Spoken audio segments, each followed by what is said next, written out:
Okay.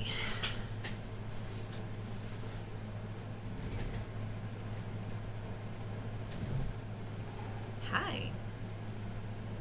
So it's been a while since I streamed, which was Saturday if I recall. And Saturday was a working stream. But today's the day I'm gonna do some Final Fantasy IX. I just got an email.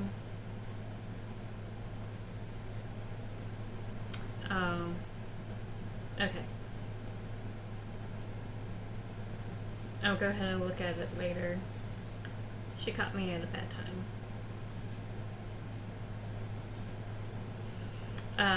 Sorry about that. I'm gonna go ahead and alert BlueSky.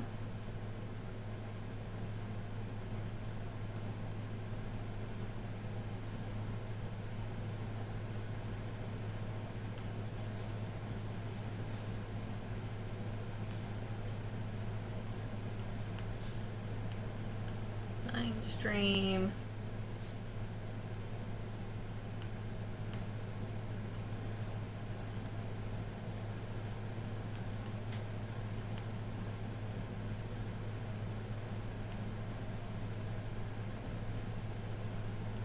To beat this game.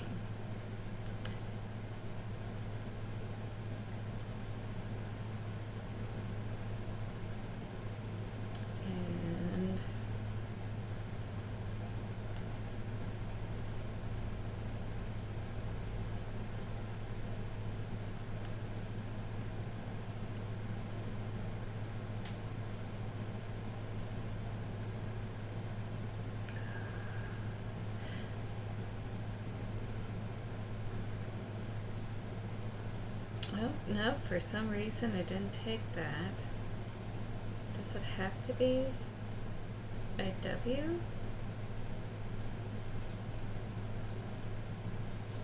Yeah, it does. Okay, it is now posted. Somewhere, somehow, I'll figure out how I can edit my profile where I'll show that I am live, but for right now, I'm just gonna have to do a manual post. So I have no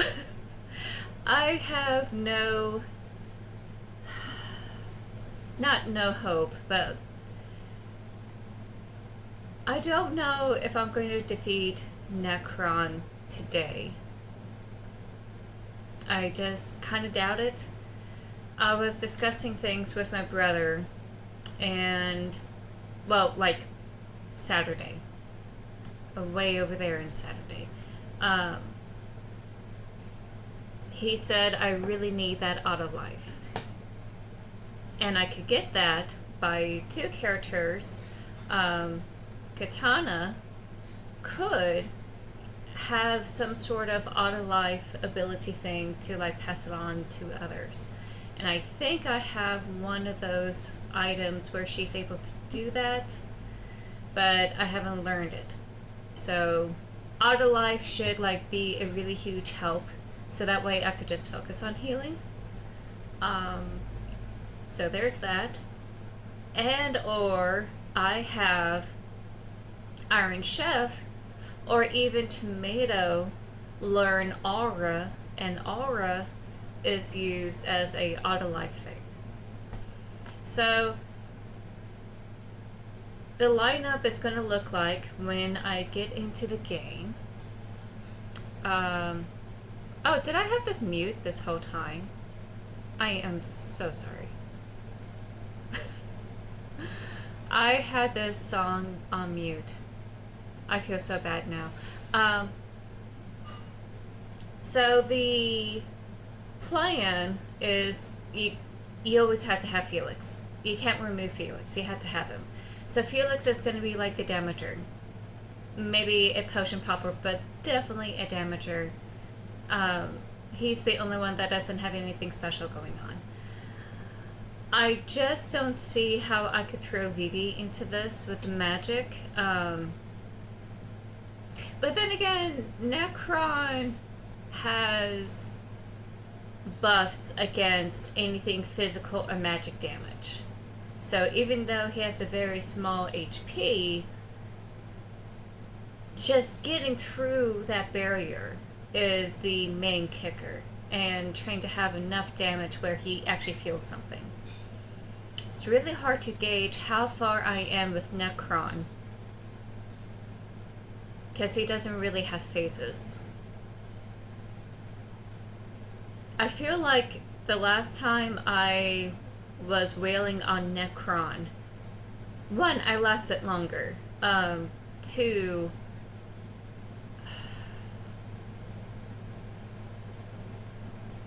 it was tough.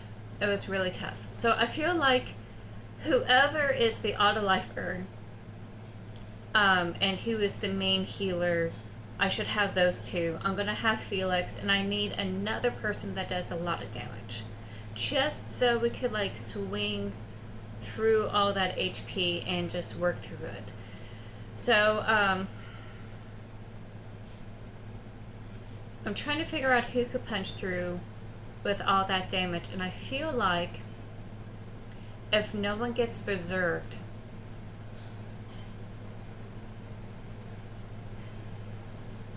it should be Felix, Echo, who's the incredible healer. We need Echo. Katana doesn't have auto life. If I remember from the last playthrough I had, she doesn't have auto life. So that leaves Iron Chef. And I'm thinking about Stout or Vivi as like my main damager, because they're high enough level, they could do some stuff. Really thinking about it, really thinking just having Stout there and just go through all of that. So thinking about it, but really it's just auto life, making sure everyone has all the appropriate status buffs, and just protecting myself from everything, and also trying to make sure I have the ability to like cure all those remedies, you know. Felix has to be the main damager, so I'm gonna have to have like Stout, or no. If I'm gonna have Iron Chef or Katana there as my auto lifers, they gotta do potions and items. So I think that's gonna be the strategy. Felix, Echo as the healer, Stout as the secondary damager, trying to get stuff there, and a auto lifer. I'm gonna check Iron Chef. I just don't think so. I wish when it comes to like choosing characters, you could like look at their stats and just confirm whether or not you just need to do stuff. So I wish I could do that. I doubt it. It's also possible I may be going to my previous saves to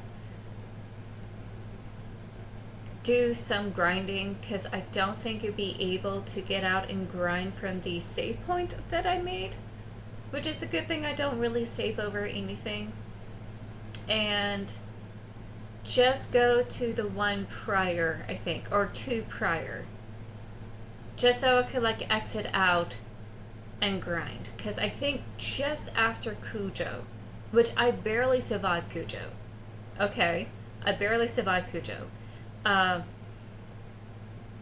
could just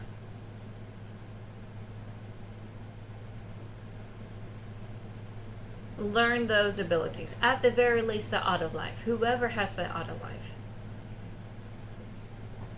I thought I was doing pretty good with Iron Chef with the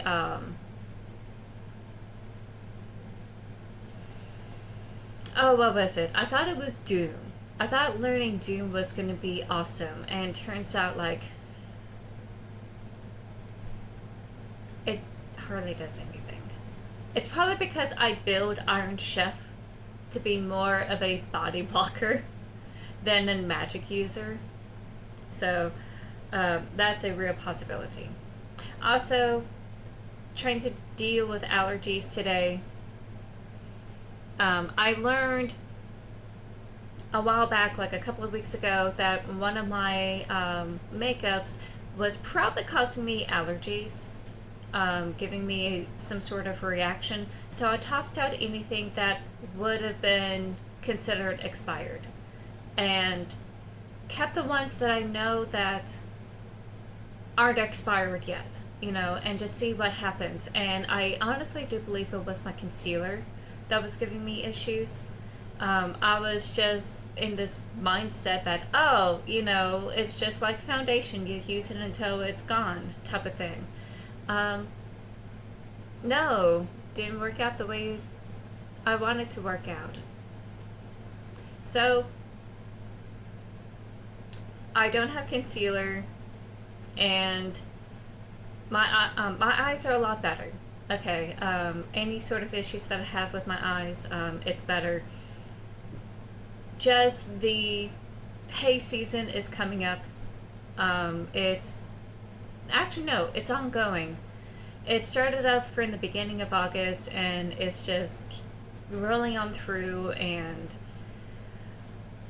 it's getting me issues. So there are some days that I have it good, and there are some days that I have it bad, and this is just one of those bad days.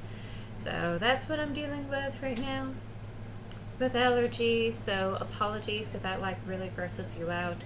I just gotta save my nose. And I finally was able to get through my TBR. For all who don't know, this is like my off week. I finally submitted my third book, and I'm taking this week off to kind of like celebrate, kind of like cool down, because the last couple of weeks were like so stressful for me, and it was just really hard for me to like de-stress and everything. So I finally caught up with my TBR. I finished The Gods of Jade and Shadow by Sylvia. Sylvia is definitely one of my favorite authors right now, and I like the slow burn romance. I felt like it was earned at the end, and I like how it ended. I like how it ended, even though I really want them together. I just knew it's just not really possible, and really, it's probably for the best for the main character, so that way she can be independent, do things what she wanted to do. At least now, she has some supernatural powers to handle everything that's going on. Hi, Sarah Dips, welcome in. I'm about to dive into Final Fantasy IX, but I just want to chit chat. So I finished The Gods of Jade and Shadow. It's all done, all finished. Happy that I was able to do that. I'm now speeding through the last remnants of the Tale of Two Cities. For some reason, I didn't hit pause on Storygraph for this book. I just hit end, and whoopsie, when I went back into this and just marked which pages that I was on, or which page I was on, it thought, oh, I read 300 plus pages that day. So the graph is off because I put this back on the list. Oh, you're doing Ricky. Oh, don't be sorry it's not writing. Don't be sorry that it's not writing. I don't expect anyone coming into my chat to be a writer or like a storyteller or anything of the industry. You come as who you are in this. So congrats on figuring out where you want to go. I heard that there are some really wholesome people in Ricky. So, congrats on finding on a really a career path that is going to be fulfilling for you. I'm so happy.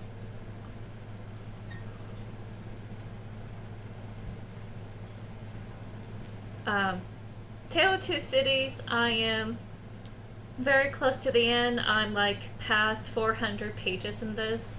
I think I have, oh geez. Let me see how many more I have to go.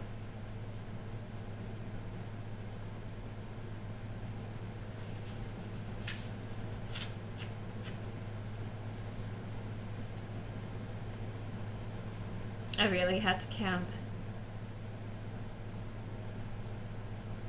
I'm about 50 pages left. Yeah, I'm about 50 pages, probably a little bit over 50 pages left of this book. I'm at the very end where they are dealing with the revolution, and the husband was arrested twice, and it finally came out in the court that he was a child of a marquise. Something he had hid from everyone, including his wife, who happens to be the daughter of the doctor who was arrested by his dad. So it was a huge plot twist, and I was freaking out last night going, ah! Because leading up to this, when he was having his second arrest, there were two spies from the French court, and it was the best of times, it was the worst of times. For real. I kind of feel like that's going on right now. So, leading up to this, before the big, massive reveal, was Carton, who's the lawyer friend, was saying, hey, I got a plan, I got a backroom deal. One way or another, we're going to get you out of this situation. It's going to be fine. All the threads that he had laid down, all the breadcrumbs he had laid down in this book, finally, came to a head. All of it. And he did it in such a way where it's, inferred, and you really don't know what's gonna happen until, he finally, lays it out. And he lays it out in the most dramatic fashion, which I love him and I hate him for it. Such a good writer, but I fear with what's going to happen.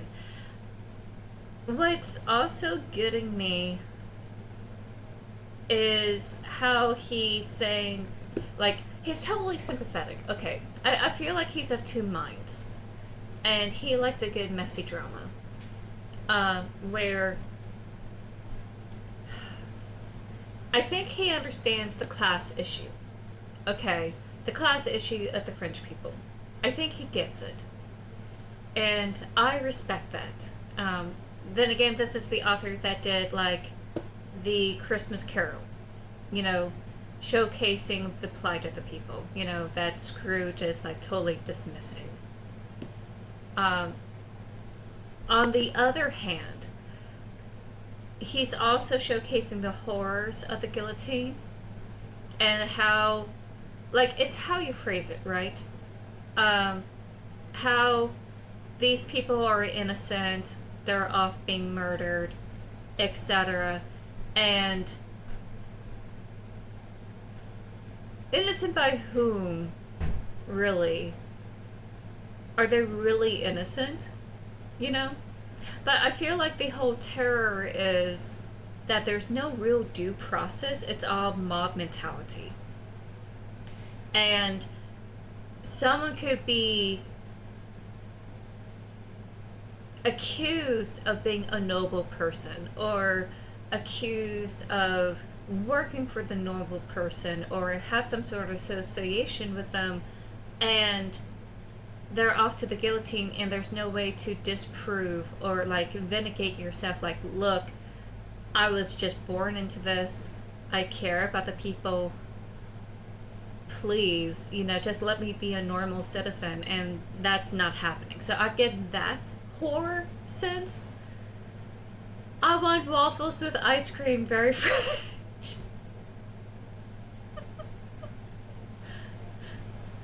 I know. I'm going on about this book that everyone was like forced to read in high school or in college, and everyone hates this book because they're forced to read it. And I feel like some books like these, where oh my god, you're forced to read it, kind of takes away the actually good qualities of the book that really like hooks you in, because it does start like a legal thriller. It's a little bit oldie timey like thriller, but like it kind of starts off like a thriller, and I was like, wait, it's got some good mystery going on. What is a banker doing with these people who have shotguns protecting people in this carriage on this rainy night? And he just screams, a man come alive or something, that mysterious phrase, which I turned out that is a very common phrase, like in Britain, where you're taken out of prison or something. Oh, the Mice and Men in high school wrote the most scathing essay. Oh my god. Actually, I kind of like it. It's kind of like mid to me. It was very mid. I didn't feel like the shock and awe that most people would have back then. Where, oh my god, he's kind of innocent, kind of not. But it's like a classism issue with Mice and Men. I kind of like put it straight in the middle. I didn't have any strong feelings, but it is rather striking, and I don't mind the prose. Which I'm sure Hemingway is like rolling in his grave for just making making Mice and Men just mid, But that's like, I grew up reading other classics that were older than his, so I kind of like those more than like the mid-century classics. I am afraid that at the end of this book they're going to die. I did take a peek, and it just feels like everyone's gonna get the chopping block, and I kind of hate it. That they're going to be on the chopping block. And I know that it's to like do the shock and awe with the upper class or people who love the nobility in England, because England is not really like the US, where they're very class centric, and they still have this noble system that is still going on in their country. Okay, you can be knighted, and can have acquire land and like gain titles and all that. They still have a monarchy. It's just kind of dualistic. You have a monarchy with a parliament, type of system. Totally different from what it is here. So for them to like imagine your society going upside down, like clinging to like the queen, which during his time was like Queen Victoria. Everyone loves Queen Victoria. Kind of like how we all used to love like Elizabeth II. Or at least some of us love Elizabeth II. Probably more than some.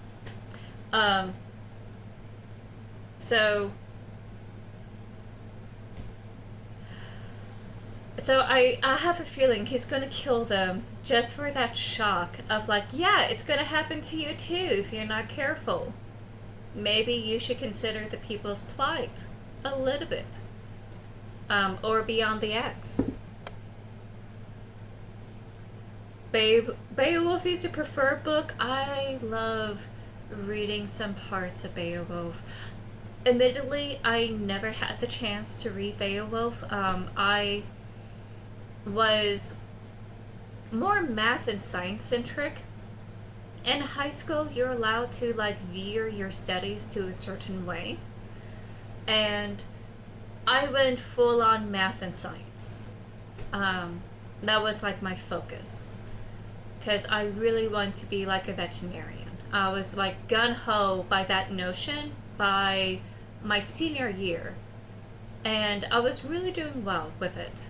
But physics really trips me up. Really trips me up.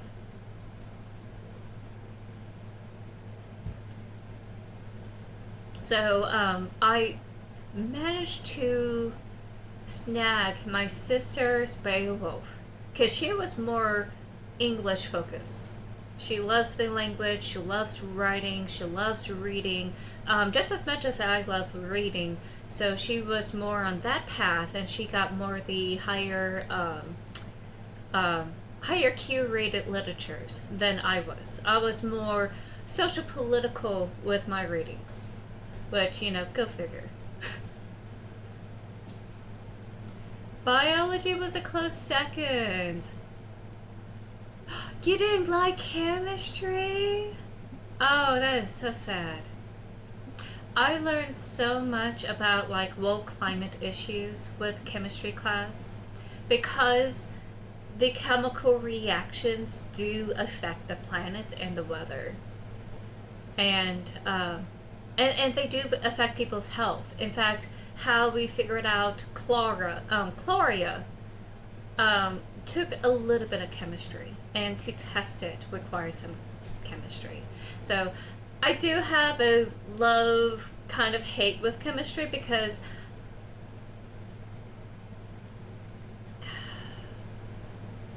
I was able to grasp the concepts. I'm able to do things in the lab by the book, by procedure.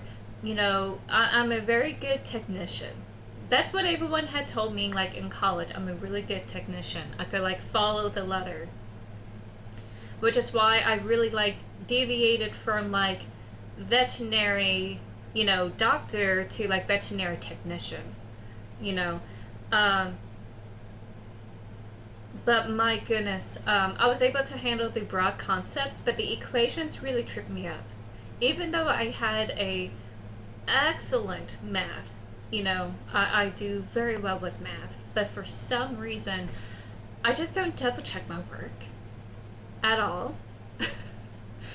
which is kind of important when you're dealing with the real world. You have to double check things. I think that's why I have issues in English. It's because I don't double check my work. In English, I don't like edit. No one had told me I need to edit. And for some reason, I never had grammar class in my whole education. I never had like grammar class except for like vocab and critical reading, and maybe learning how to write poetry and all that, you know, stuff. And that's about it. Back then in the early 2000s and the late 90s, it's all about reading comprehension.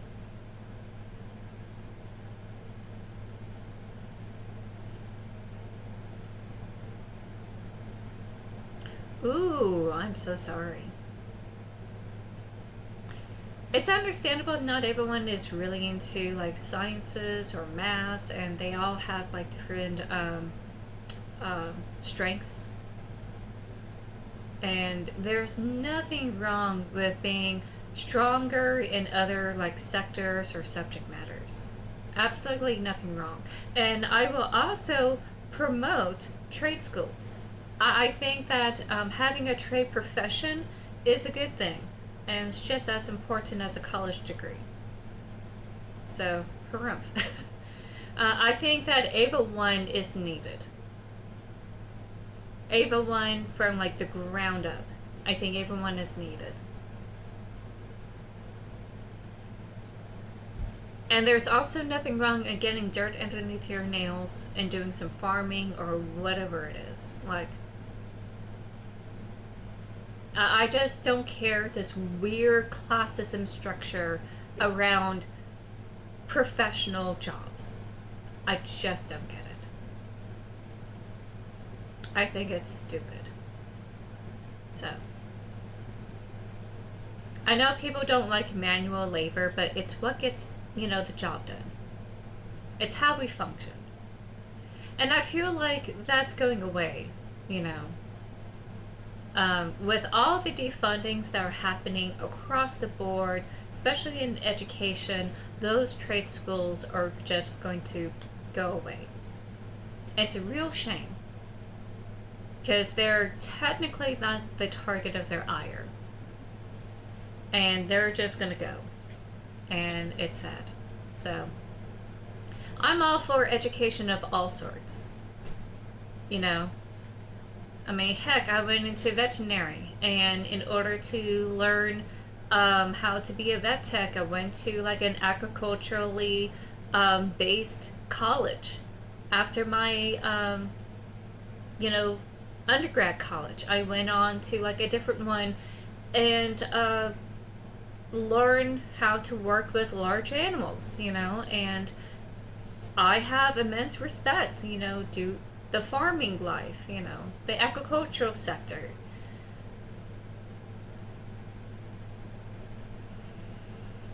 So, try not to get too political here, because I know that, it's harder not to get that way.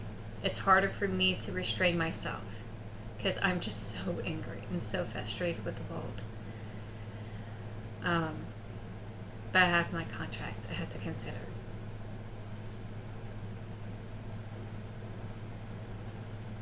You know what? Yes. Maybe not like band, but like extracurricular activities should be mandatory. Like after school stuff really helps round out people. And people should fund music. People should be funding the arts. And people should really stop telling people you're not going to make it when they do anything that is artistically whatever. Because what's there that's not art? Because we have the whole movie industry. We have the whole book industry. And you know what? We're going to need artists to draw. And you know where they're getting those artists? Probably not here. Probably over across the sea. I've seen more European artists being hired by these bigger companies because they, over there, have curated and funded the arts. And they're able to have these professionals and have a career. Yes, exactly. And tattoo parlors, too. Like,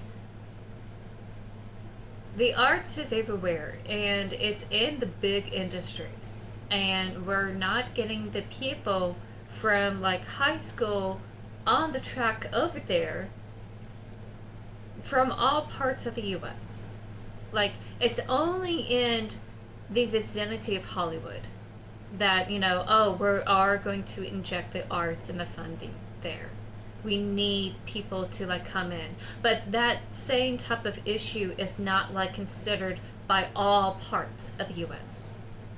And I'm not saying everyone should be like making movies or anything like that. I'm just saying that it is not even at all, and it's probably our biggest gross producer besides agriculture.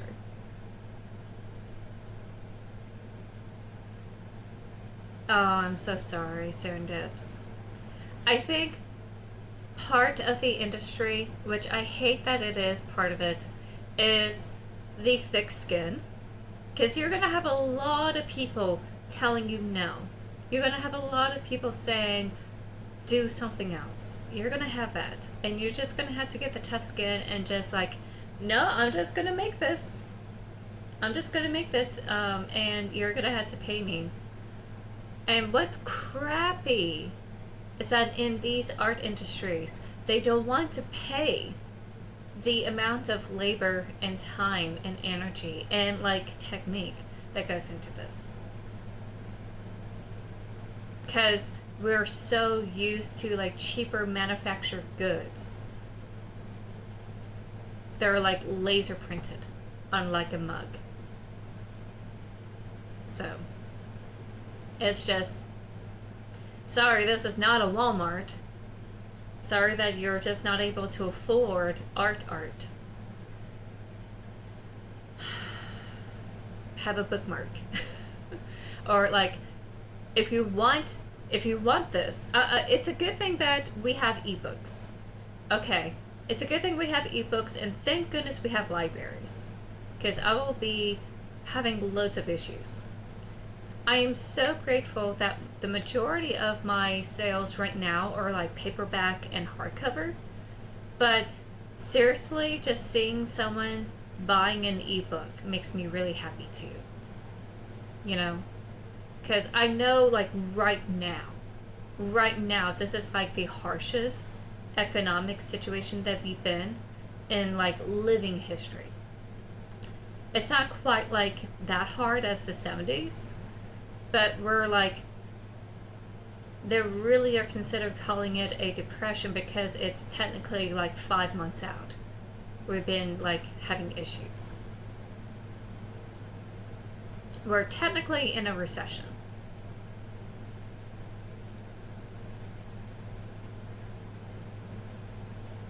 So, oh yeah. I mean, with the jobs report for June, they have to readjust it, which is typical of what they do. It was very damning. Like, everyone just pulling everything back. Everyone just cutting things just to get by. And they're cutting the jobs just to get by. And whoever wants to, like, get that job or whatever is... It's a mess. A lot of people are having a hard time, like, landing a job right now. So, in a way, like, the current job market is like a seller's market instead of a buyer's market, where the employees have the wealth of, or the employers have the wealth of picking and choosing who they want to, bring in-house. Smoking prices goes up, like, sorry, does mental health. I feel like my hot take with smoking is that it's a vice, like drinking, and it can only stems off like a little bit. It doesn't solve everything. It just kind of numbs it.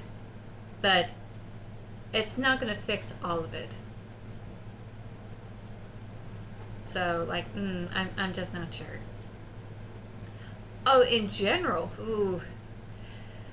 Yeah, I try to keep abreast with what's going on. BlueSky has been very illuminating. It is rather left. Okay, a lot of people come to BlueSky because they just don't like the Twitterverse. And the Twitterverse is getting very, very far right. I cannot even step over to Twitter. So, BlueSky is a little bit more like you create your own platform type of thing where you create your own feed. That's probably the better way of saying it. You create your own feed, and for me, I end up like looking at like some political stuff, trying to keep up with what's going on. Again, I've been raised on trying to be conscious about the social political climates of like way back when to like current day, which is why I'm not entirely surprised like with some of the events that had happened with this book. But I just, as a reader, I don't want them to die because I became attached to these characters. But at the same time, I feel like he's going to do it just to make a point of what's going on in his current climate, which was the mid 1800s, if I believe. Because this was in the newspapers and everyone was reading the news.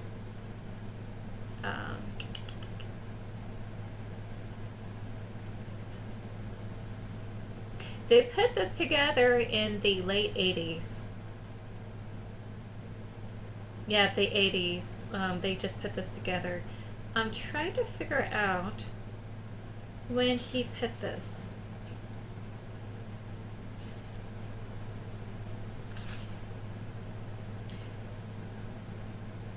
Okay, that was when he was born. Oh, he also did David Copperfield. I gotta look into that. 1859. He did this in 1859. So that was probably the height where they're dealing with a famine. Probably not the potato famine yet. I don't know. But definitely things are really hard. There's a huge gap between the well-to-do and the poor. And he's definitely one of those writers. He was well-to-do enough to have some time to write, for sure. But he was really adamant about what was going on, and I think that's why I feel like they're gonna die. I feel like these characters are gonna die, and he's just doing it to hey, maybe clean up your act, or you're gonna have a revolution on your hands if you're gonna sympathize these characters. So it's kind of hard not to also compare to his situation and the characters that he's writing and the situation the characters are in, and not compare it to present day, because it's are we there yet? Are we there yet with this? What conditions will make it there where it's a real possibility? What are the differences, etc. So it's a really good book to really consider and compare and contrast to the modern day. All right, I feel like I chit-chatted long enough. I'm gonna go ahead and dive into this game, because I feel with Necron, Necron is not gonna be easy to go up against.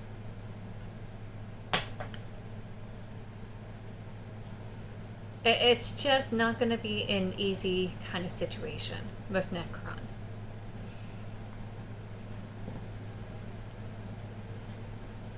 So,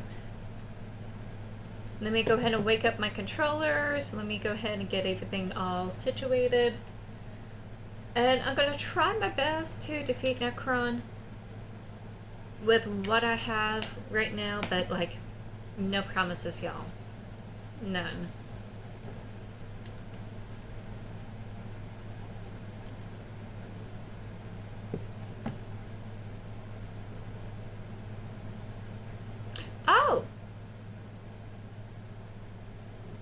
Oh, you want to do that right now? Before I get into it. Sure. I'll go ahead and do that. Let me go ahead and turn the music back on, because that is a rather long read. And just because I'm doing some tarot,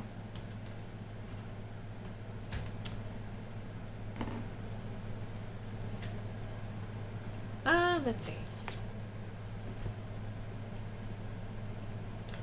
I'm going to flip this.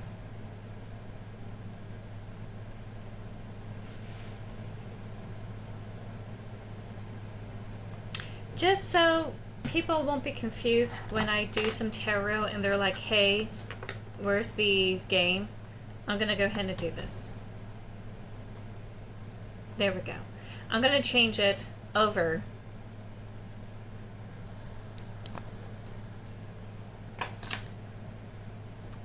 And do that.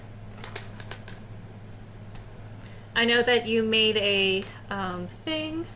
It made a request earlier. I think it was last week. Was it Saturday that you did a tarot request? Let me go ahead and scroll down. Yeah, I think it was Saturday that you wanted the Sun Arcana, which I haven't changed it over yet. It's still my vacation week. Okay, so I'm just trying to do this here.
Okay. That's my new cleansing method now. I got that from the PopCon, the Indie PopCon. Goodness, I could speak. And it's really useful. I have a really strong connection with rose quartz. And it was kind of shocking that I have a connection with rose quartz. But it feels pretty useful for me. So I'm assuming that you want to check your career path with the Reiki, right? Oh, I said I was going to turn the music back on. There we go. Citron! Oh, that's wonderful. A nice, healthy orange. Oop. Okay, let me just put that there. Okay, there we go.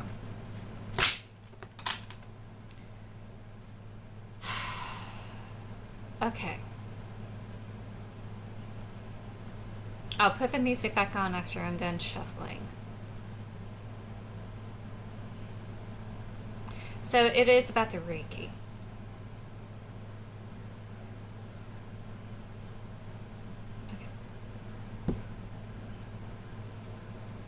Okay, so this is you. We got the Seven of Wands. Oh, goodness. Let me go ahead and move it over here real quick.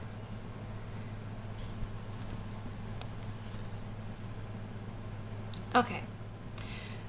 It's a new location for the camera, so I'm going to make some adjustments along the way. This is you, the Seven of Wands. This crosses you. We got the Tower upside down. We have the Sun. That crowns you. We have the Two of Cups. That's below you. This is behind you. Five of Wands. This is ahead of you, King of Pentacles, both of them reverse. This is you. We have the Hierophant. The Ace of Wands is your environment, your hopes and dreams, which is the world. Not bad. The final outcome. We got the Page of Cups in reverse. Okay. Okay, so everything is in frame. Except for where my head is. So the saturation is just a little bit intense. Let me go ahead and just adjust the filters here.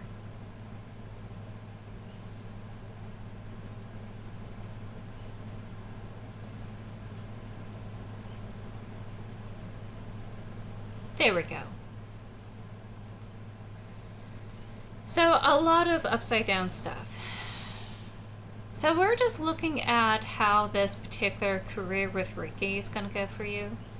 Um, and we're just going to see, like, what's up.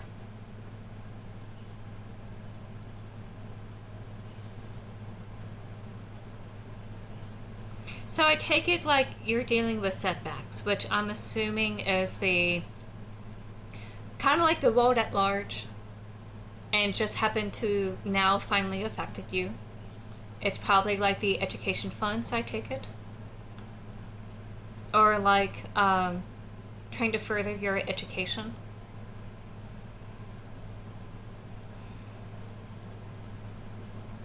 Because we know that you are trying and you're fighting for it.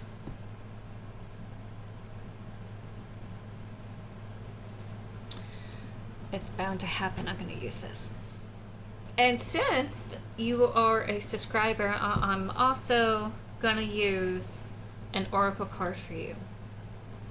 And we'll get to that in a sec.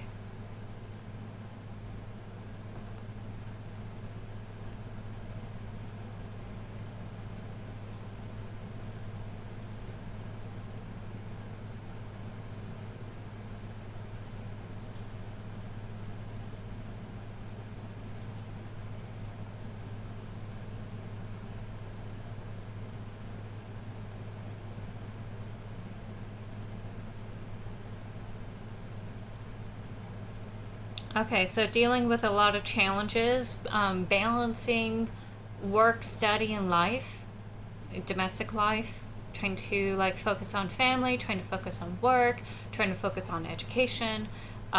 You're juggling a lot of things, but you're not exactly the shrieking violet type of person where you're able to just like tackle those things.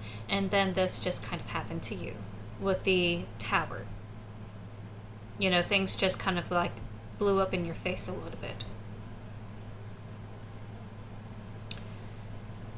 And I think the career change is the result of you just not being happy with the situation in general. Let's figure out why, which is the Two of Cups in reverse.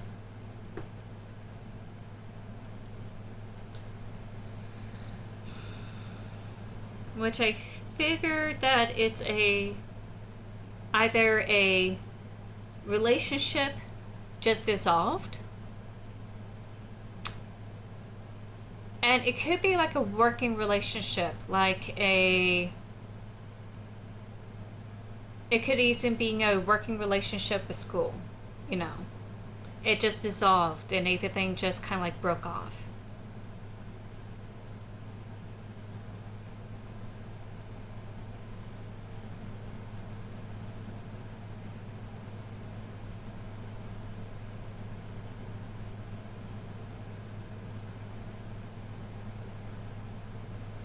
Or it's heading that way because it's just not a very stable working relationship. It's like you are being at odds with the other person, and both of you want the best for, you know, you and where you want in your path, but you're like clashing because you all have different ideas what that means, where to go. And it's one of those relationships where it's fine and dandy in one moment and then it's like screaming the next type of thing. I don't know who this person is yet, but it could be someone close to you or your tutor. Okay, so because of that type of like antagonism, you're like generally not happy and you just want to just shake things up, which, you know, I could see the tower moment. Honestly, are you just changing careers because you just hate the person? Real consideration here.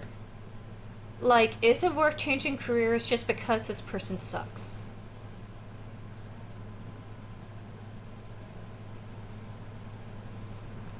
Because if you continue on your career, most likely you're not going to see them again.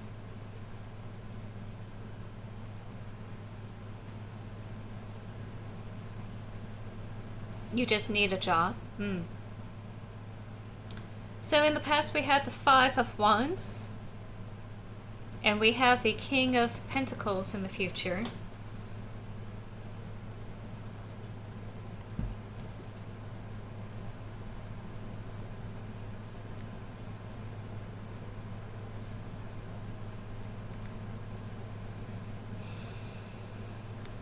Okay, so in the past we just kind of like have a bit of a scattered focus where, because we have been juggling all sorts of things,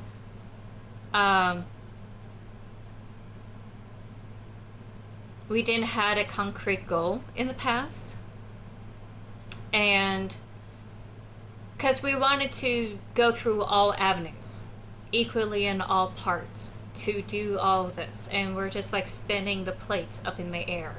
That's kind of like the energy of the Five of Wands upside down, and just not having the sense of real direction in your life, where you want to go, is, of course, probably what led you to the decision, like, I have to finalize something, which is totally fine.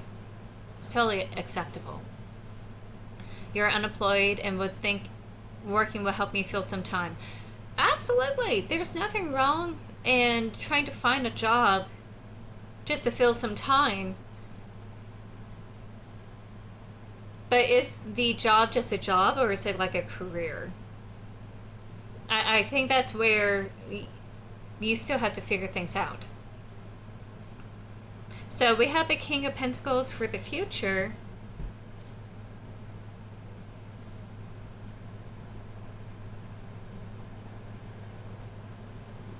Hi, I'm Tao. I'm just doing this quick reading before I dive into the video game. Today is the Final Fantasy IX stream, but I gotta do this before we dive in. So, if you want to just hang out and chill and vibe while I do that,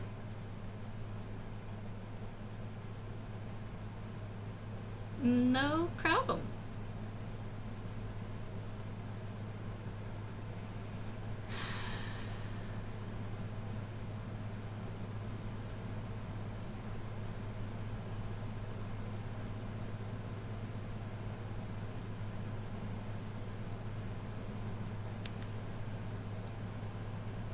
It's a calling. Healers want to heal.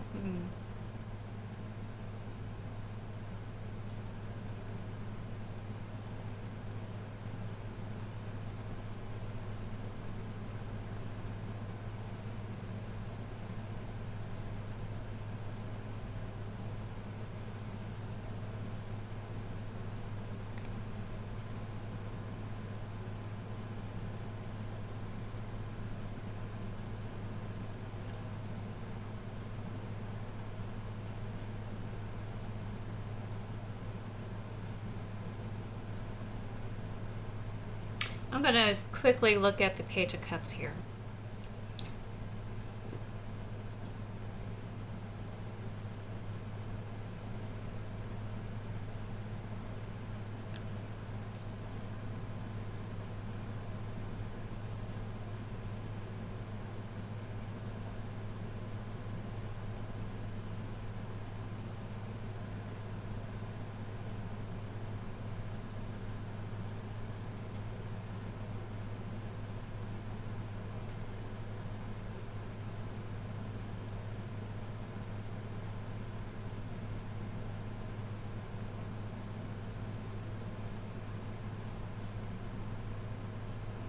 Okay, so Final Fantasy IX. That's going to be the game today. I'm just doing this reading because it was absolutely like necessary. Okay, so by the card's opinion, this is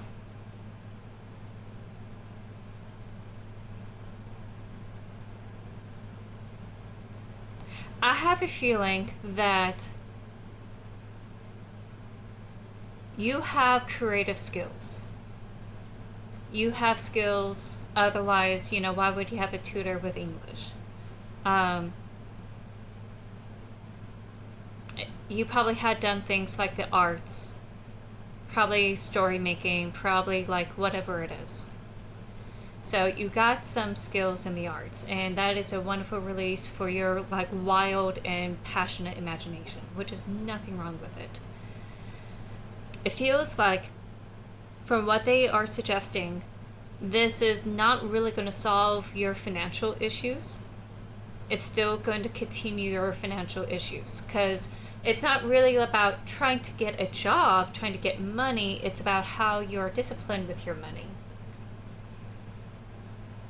There's a real possibility you may be spending or like not having some sort of money habit that's set in stone, you know. The kings are about like discipline and like practical effects in mundane realms. And here, with it being the pentacles being in reverse, it's just not having the discipline to like have that healthy financial, you know, mindset.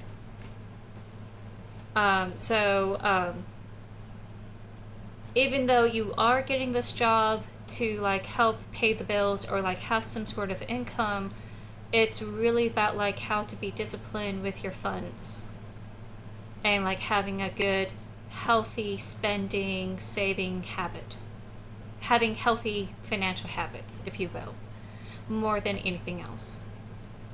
It feels like you are in a really good place where you want to be, and it feels like this is like an obstruction. And more than anything, your frustration with your tutor kind of feels like, well, if you are in my way, instead of working around you, I'm going to avoid you entirely. I'm going to go to a different career path. I'm going to do something else. How about that? It's like the tutor's not going to care. They're going to just do your job of trying to train you up. You know, your career path of what you want to do is about what your passions are and the skill set that you have. And you do have some imagination and some like skill and some sort of artistic creative endeavor. It's just about how to navigate through the naysayers, through the people who are going to give you a tough time, and just try to get there. And because of that frustration of like clashing with others, you decide to go fuck it and go elsewhere. Even though you are set up perfectly for where you are to like make that happen, whatever it is. So, not saying you should be unemployed. I think you should get a job. But this particular job is not a career. It's not really going to help save your money. It's saving money is based on your behavior. And it's not really a career, it's probably just a job. It's just one step in the road for you to make sure that you have your head over water of any bills or anything you need to do to like get by in life. Your real career, I think, is more of an educational pathway for you. And that's going to have twists and turns. That's going to have some twists and turns, but I don't think this path of Ricky is really like a dead set in stone career path for you. So long you treat it like it's a job where you could have some income to go ahead and pay some bills and like live within your means, or like invest in your creative endeavors, I think you should like treat it as just that. It's just a job. Learn how to be disciplined with money so that way you can invest. Here, let me show you what it is. So you could invest in that creative outlet, that wonderful imagination that you have. And I know you don't want to hear it, because for some reason, subconsciously, you're thinking like, oh, you're on the tutor side. I don't give a fuck about the tutor. So, like, I don't care how you're going to get there. I don't care how it's expressed. I don't care what pathway it is. Just don't close this door. Don't close it. Not entirely. Okay? Because if you're trying to get this job just to, like, so you could get money, that's fine. Just be real. That's just for the temporary measure of, like, paying your bills, making sure you're keeping your head above the water type of thing. Because you got to get set up here. You have the Hierophant, which means that you have some expertise, and you're in the educational field, which is not educational field as a worker. You know, since you're getting tutors, I'm assuming that you still have classes of some sort, or getting some sort of education. So you're getting help, you're getting expertise, and you're smart enough to receive the lessons. Nothing wrong with that. Because the Hierophant is not just like a healer, it's an educator, it's a tutor, an expert.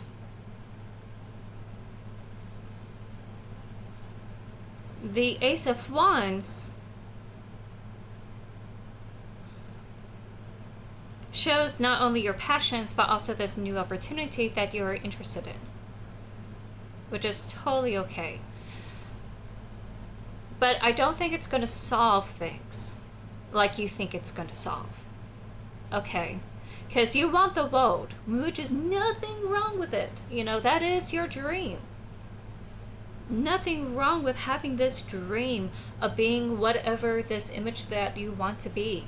Whether it's to be this awesome artist or writer or like whatever it is. Continue to have that. But you have to be realistic that this here, what you're doing, this mindset going into this job, is not treating it as a job. Okay? For some reason, you're going to say, oh, this is my new career now. I'm going to toss everything out the window. It's just letting you know you got some gifts, got some creative gifts, got some creative skills that you have been working and curating. And are you just trying to avoid? Are you avoiding things? With that question, are you just trying to say that's you jumping ship? That's you jumping ship because you don't want to deal with confrontations or conflicts. You didn't want to hear what I'm saying, so you're jumping ship. Wow. Unbelievable. I don't hate you. I'm just calling you out. And I have to because you asked for this. I mean, I'm doing this in a loving way. So, like, treat it as a job.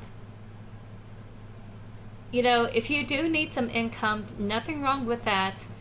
It's not going to solve everything because it's all about discipline, how you handle your finances. No matter the level of wealth you're going to obtain from any sort of job.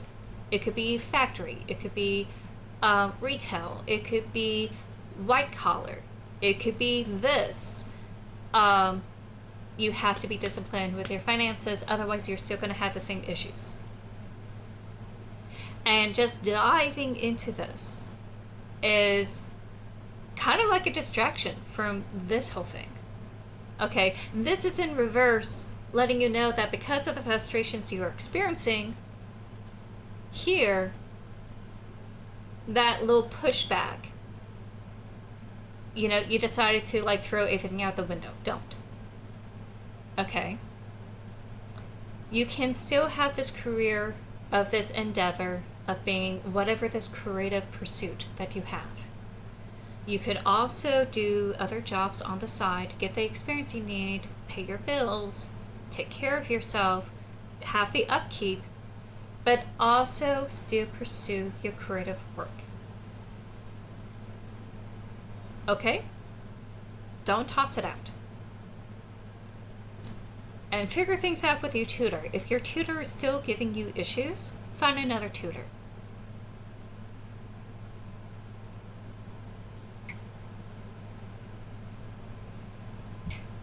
Oh, Oracle. Let's see. Sorry that I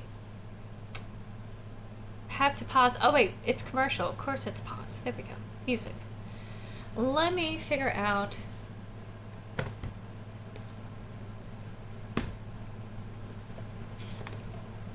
a good Oracle card for you.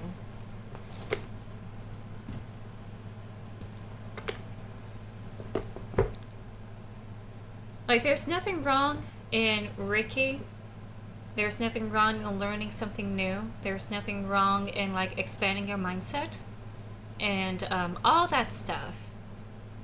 But I'm pretty sure, like, whoever is going to be your teacher in the Reiki job department is going to be really honest with you about, like, your career goals too. So just keep it in mind.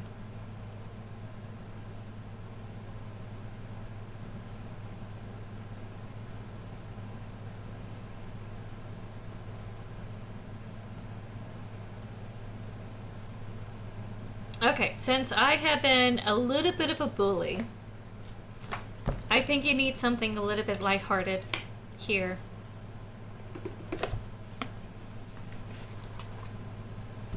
So let me go ahead and give this to you.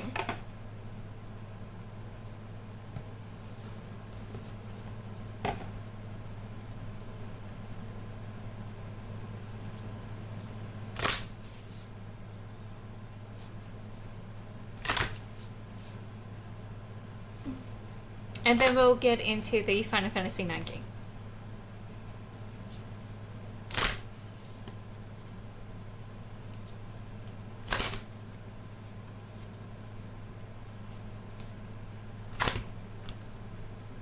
On YouTube, I probably will cut out this front portion. So that way those who just like watching Final Fantasy IX on YouTube will just see the game. So no worries about any of this being on YouTube. In fact, I think I'm going to stop doing the tarot on YouTube and I'm just going to make it like a booktube gaming kind of thing. And I'll just do more tarot here on Twitch. In fact, this coming Saturday, I'll do tarot. So, I know that you really, really, really, really need this, and I don't mind doing this. So, just letting you all know, I will get back into tarot on Twitch. But you just gotta promise me not disappear when it comes to group readings.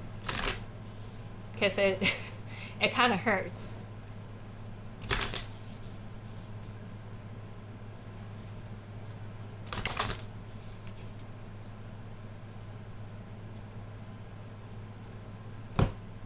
Okay, we have Divine. This is one of those that says sit and wait. So just a little warning, it's going to tell you to be patient. Things will work out the way it should. And trust me, it's hard to just sit and wait. Calibrate, connect, stabilize, and personify. May you walk in beauty, softly caressing the hallowed ground, remembering your earthly roots and endless connection to the divine. Divine timing is synchronizing wonders for you right now. Destiny is unlocking secret doors and the stars are aligning. You are restoring your sense of balance. Take a breath and know that everything is unfolding as it should. Preserve your energy and trust in the natural order and divine plan. Observe recurring patterns as they are the universe reshuffling everything to bring your happiest pathway into focus. Obstacles are often divine intervention, rerouting your soul journey to ensure you reach your destination. See these obstacles as opportunities. They present valuable life lessons. Unexpected detours and growing pains are necessary side effects of evolutionary shifts. Okay, so I feel like you can do this, Ricky, and continue doing your creative stuff. I don't see that anything wrong when taking this job.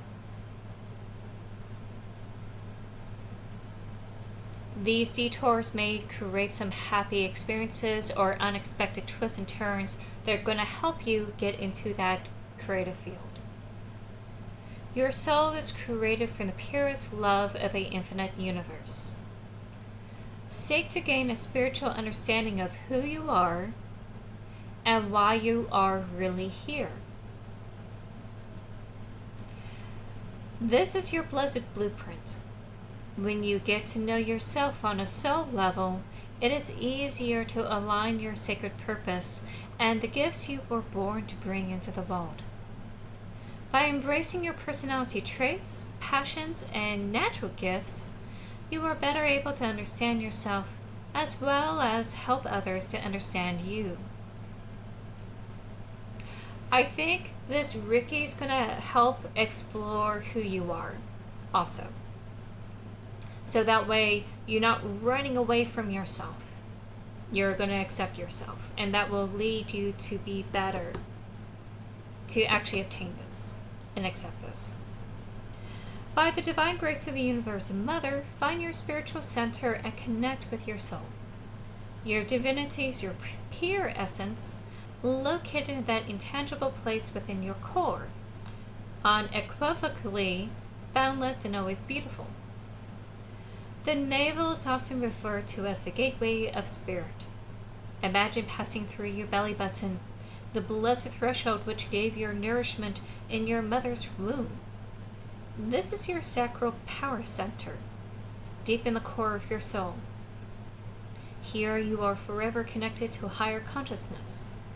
Your spiritual umbilical cord is never broken. You have continuous sustenance for the Great Mother. So do, child of the cosmos. Trust your gut instinct, as this is a direct signal from the universal wisdom. Insights flow through you and from you. Everything you need to know is inside you. Trust that you know where you are headed. Follow your inner guidance system, the beacon to your true north and spiritual freedom. Brace yourself as north wind whistles through the divine archway of your life. Commit to staying steadfast and simply follow the tunnel of bright white love and light.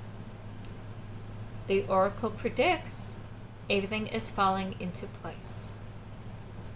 Since you are getting to Ricky, I'll let you know what the chakra to focus on to help you better guide yourself on this path.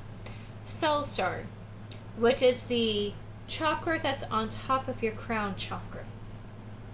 It's that connection where the divine touches your aura, your soul, yourself. It's that little tiny connection there.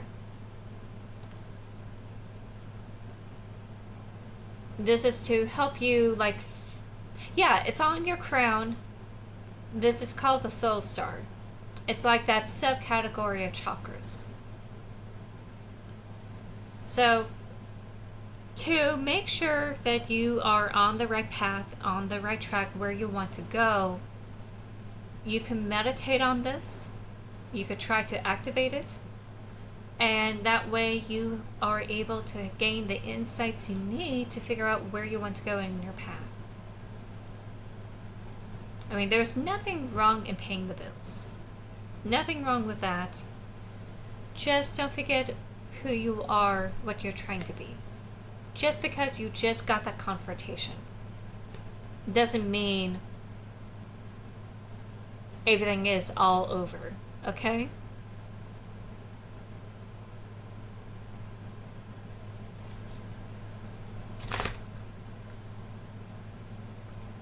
And I have nothing against the risky part. I just feel like you gotta balance the two.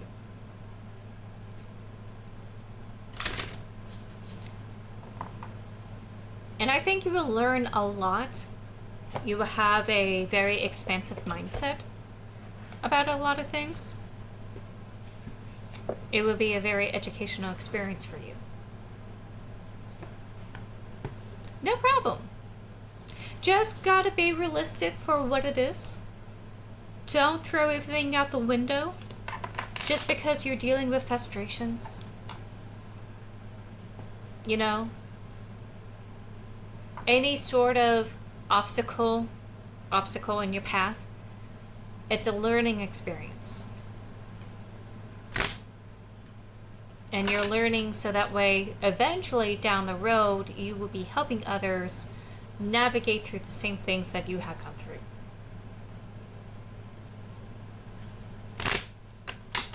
Okay.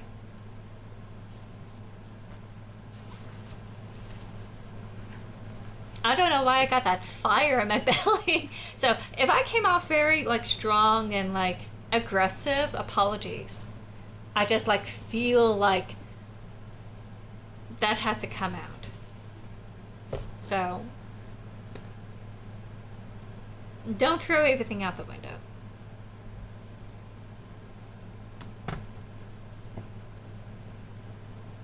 Okay, so that tarot segment is done. I'm gonna get back into Final Fantasy IX. Or actually, like, not get back into it, but like start Final Fantasy IX.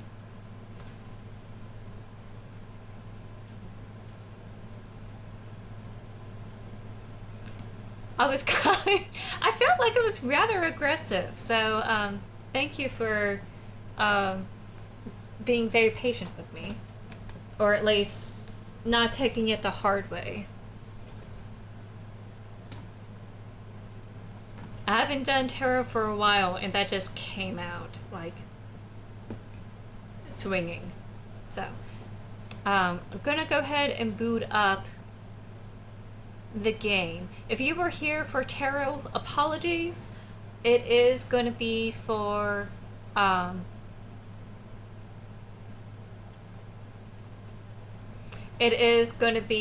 Saturday. So if you're here for tarot, Saturday, see me Saturday, because I will start having tarot back now that I finally submitted my book, and I'll have a lot more not time on my hands. I will be able to focus on other things that are not just work with me streams. So that's the life I have as a author. Oh, thank you. I really appreciate it.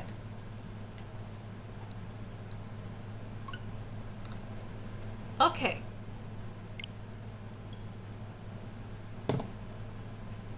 Ooh, let me pause this. Let me put that down. So, I'm at the very, very, very end of Final Fantasy IX. If you are wanting to stick around, there's a really strong possibility I won't be able to defeat Necron.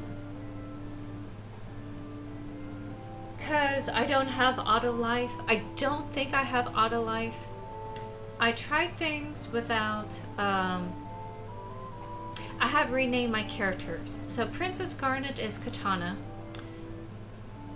Aiko is Echo.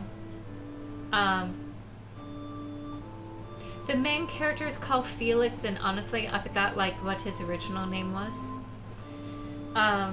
Rusty is Stout. Etc. So, Quina has been renamed to Iron Chef, and I'm seriously considering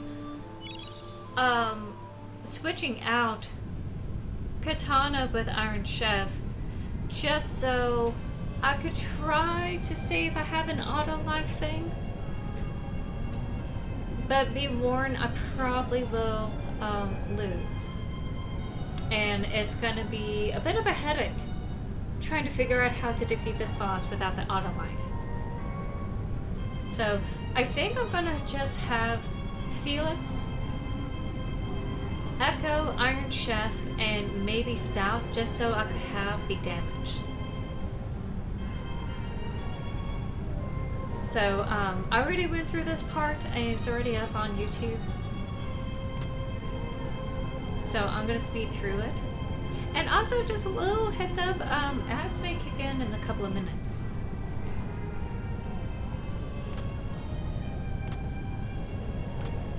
Oh, I also heard from my brother and sister that this whole thing was added and slapped on at the very end.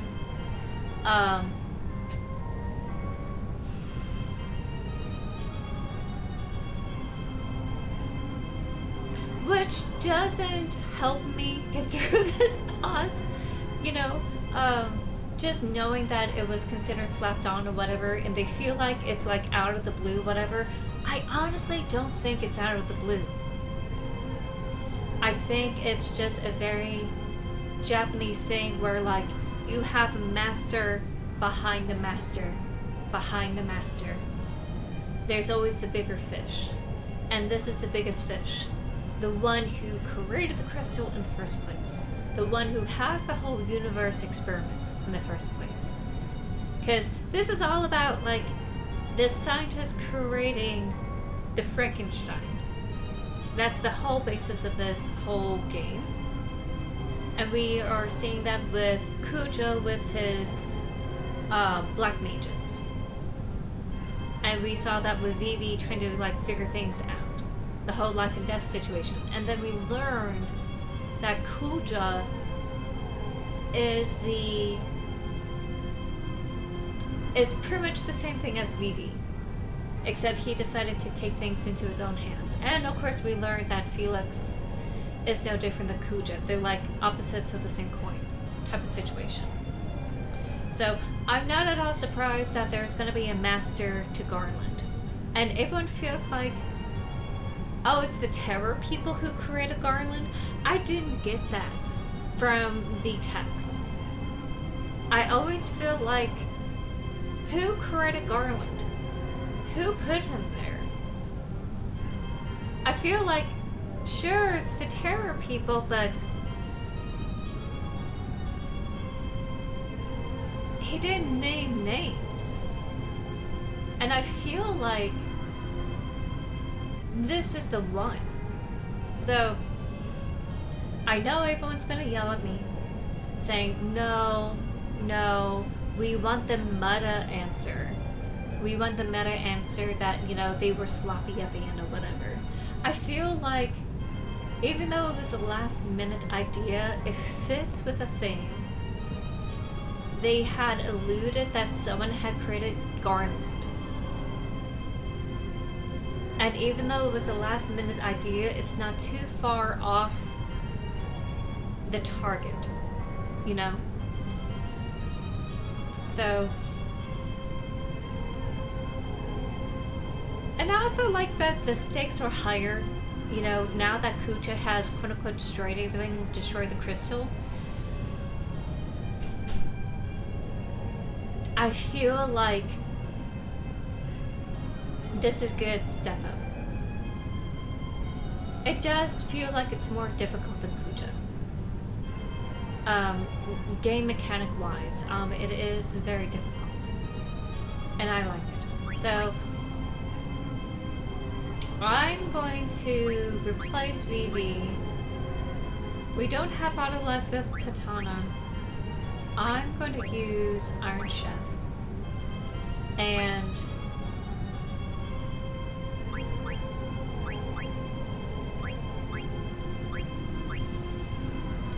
I'm assuming Stout does better damage. And also Stout has really good defense. So I'm keeping Stout. Just for now. And just figure it out from there. I have Echo as a healer. I'm assuming Iron Chef might have auto life. I'm gonna have to double check. In fact, I hope I could check, but like, I gotta form the party that I have. And if I don't have it with Iron Chef and we all fail, I will go ahead and grind for auto life.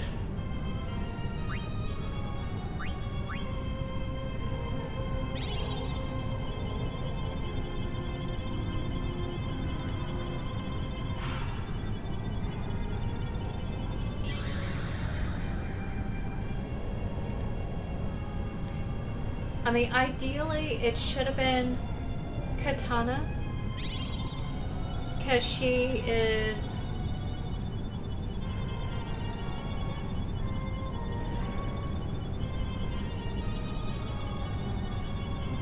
you know, like one of the main characters. Oh god, Vivi's words always kills me. I'm sorry I couldn't do anything. Good luck. That just kills me.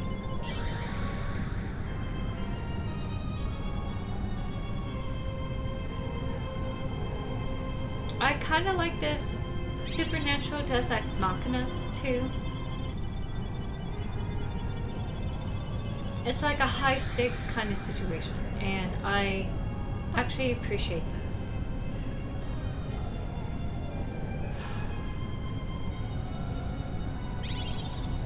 Always. Oh god. I have chills.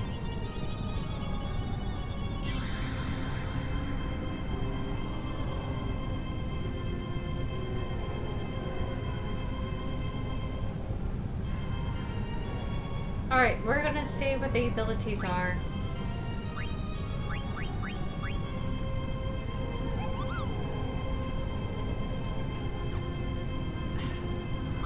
Hello. Hello, there we go. Non-elemental damage, defenseless, holy.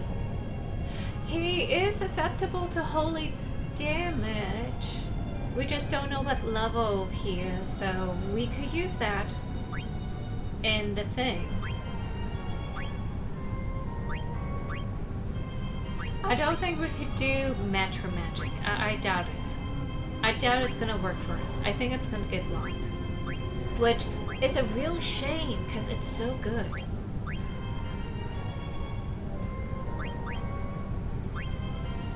And we probably just do this, probably like Metro Magic or 1,000 Needles before we dive into Holy, but you know, I don't think it's gonna work. Damages with the difference between your max HP and current HP. So the lower she is, we could like throw some like damage, whatever. That's sleep. Make a party member disappear, restores HP of all party members. Actually, that's not bad. We could do a White Wind. That would be good. We do have auto life. We do have auto life. Okay. We could cast auto life. So this might be it.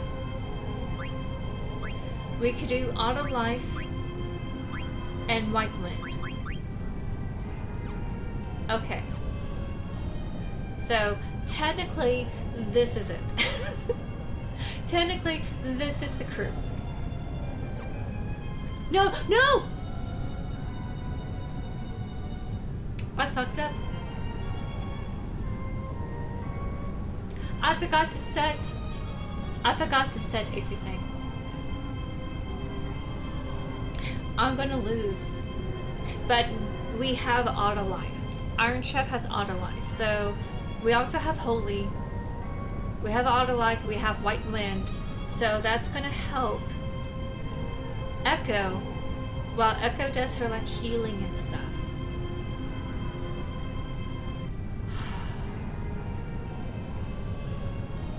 Also, I hate to do this. I gotta use the restroom. I gotta use the restroom. So I'll be back, everyone. I'll be right back.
Okay.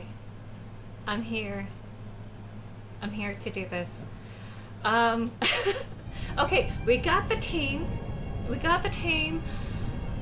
I just... I missed... I pressed the wrong button, and I didn't have anything against, like, status effects. So this is going to be rough. I expect to fail, but we do have someone with auto life. It's just a matter of doing this right. So, no promises. No promises if I'm going to, like, get this done. I'm kicking myself. I'm really kicking myself. I had been playing PlayStation 5 in the family living room. I started up the Dragon Age Veilguard.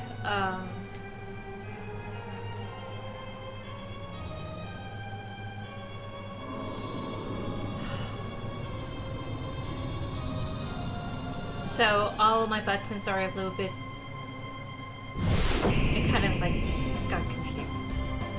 So... Alright. We are attacking. There we go. Because I'm so used to being the bottom button being the bad one. The accept.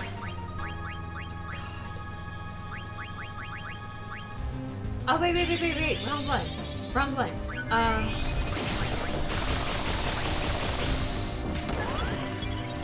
Okay, we need regen on Stout. We need that. We need blue gen to...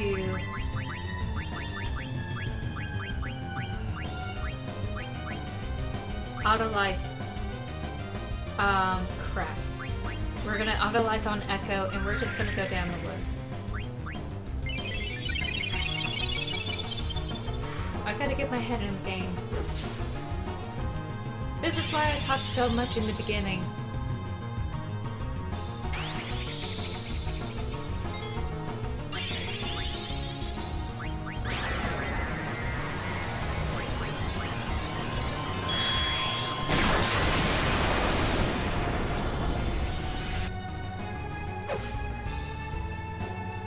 Oh, good. Okay.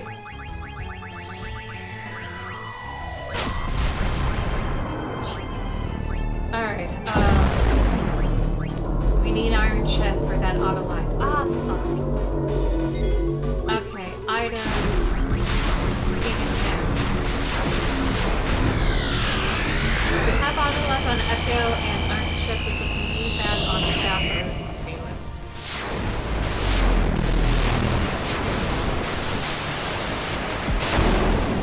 Okay, we just fight.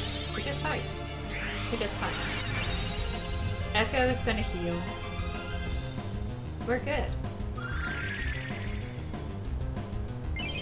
Oh, Stout, you're not okay.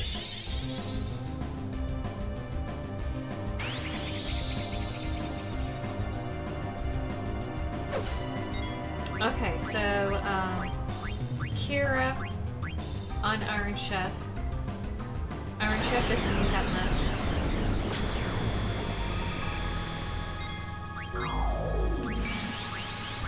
Oh, and we need to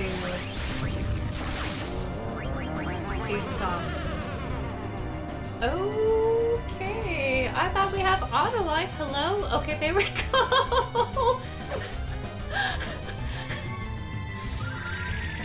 I was like, hey, a girl. Okay, we're doing what? Soft? Soft. On Stout. Okay.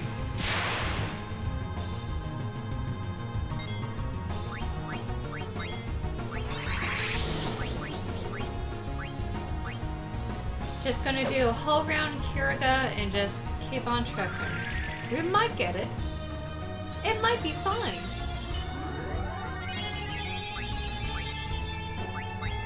We have 2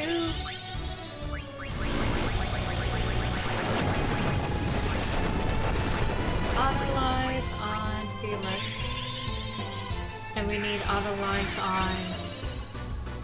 Oh geez, I forgot who. Okay, and we need regen on.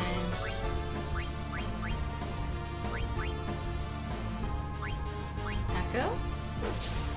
Or no, I think we need regen on Iron Chef. Never mind. My bad.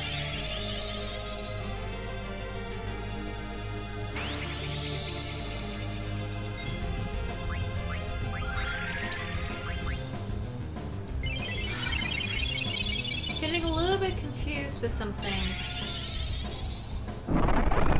Okay. We're just gonna do like a white wind kind of situation here. There we go.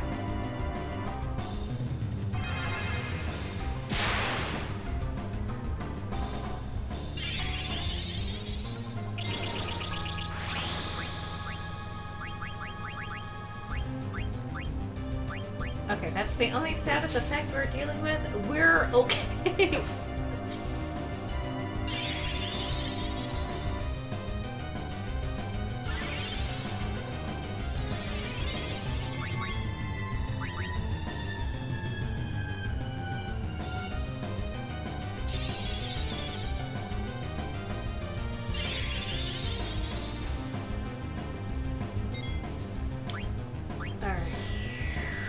So I'm assuming status for the cross. Who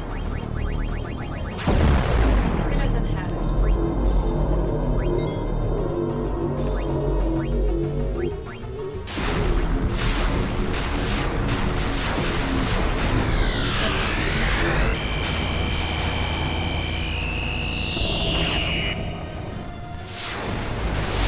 Whoever like died and doesn't come back needs that. Oh yeah, it's the status effects here. Sleep and Berserk. Oh great.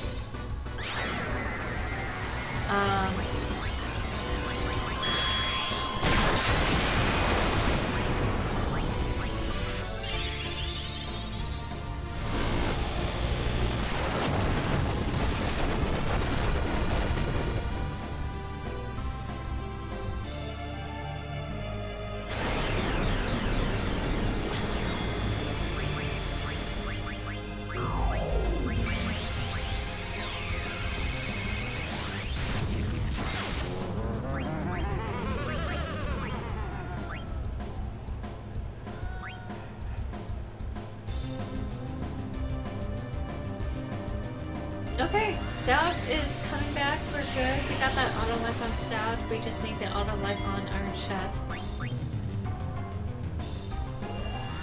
And we need Felix to do his special things.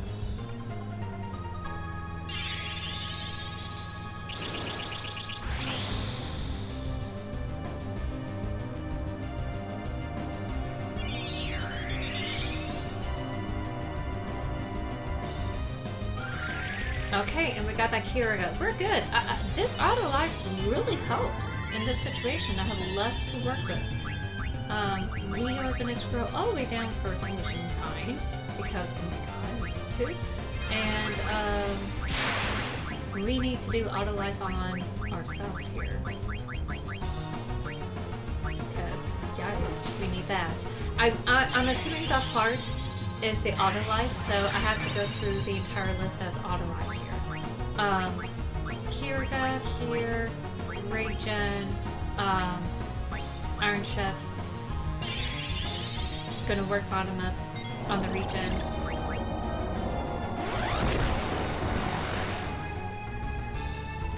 Ooh, good! 6 something. 6,000 something. That's nice.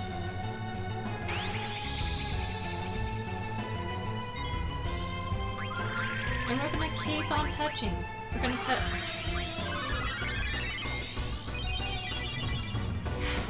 Okay. So I'm gonna have her do the regens, and she's just gonna do the autos. So my brother was right. The auto life does like fade away after a while.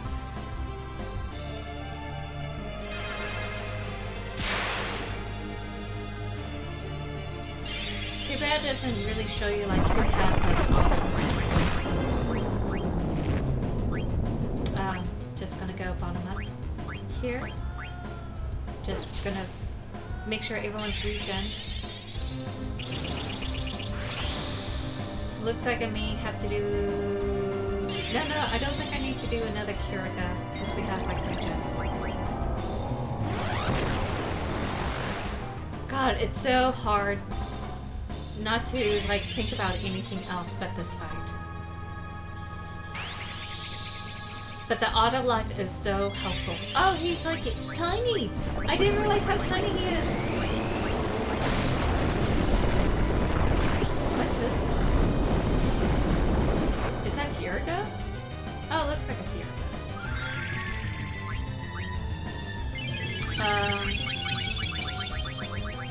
And auto life on Echo. There we go. Everyone has auto life. Yay!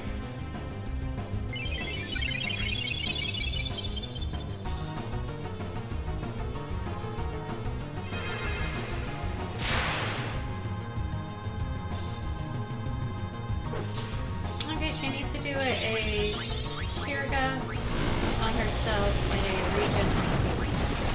And that's it.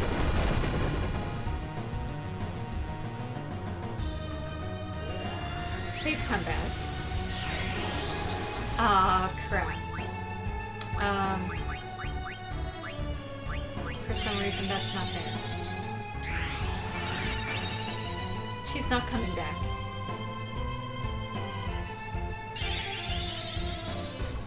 So somehow the auto life expired. Whoops. So she will need an auto life and a regen. Something.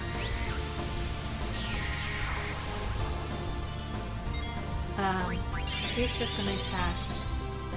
She's now just casting auto life. And it went on Stout instead of her.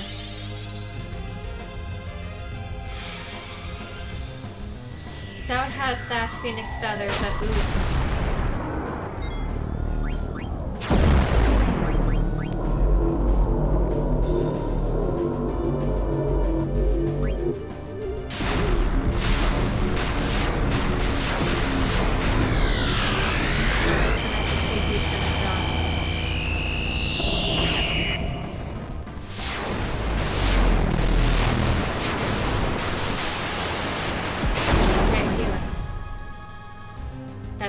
Felix if oh never mind.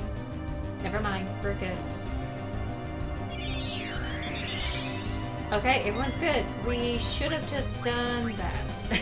We should have done the white wind. Never mind. Okay. Kiriga on everyone. And yeah, regen on Iron Shepherd.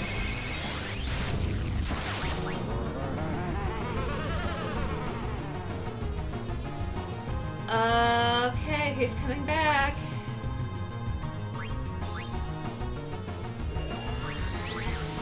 Okay, no one's coming back, alright.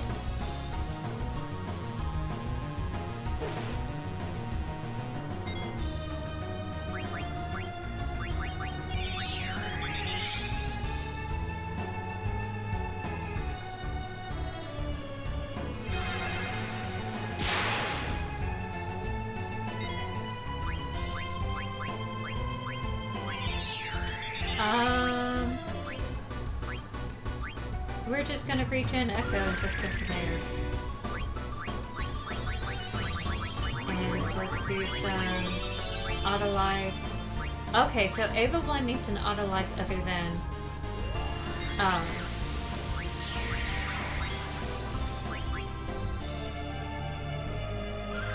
Iron Shepherdess. This is tough. This is pretty tough.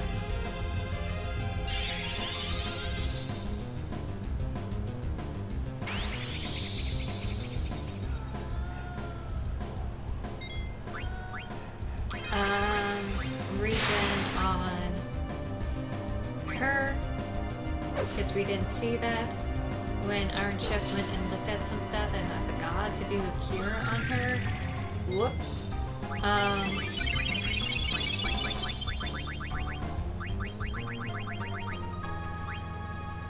Okay, style. Oh, you know what?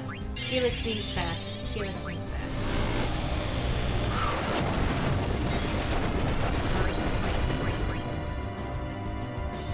Yep.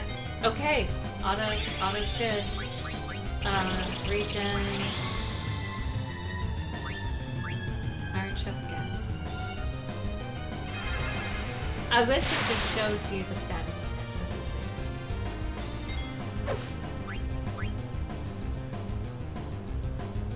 I doubt Cook is gonna work.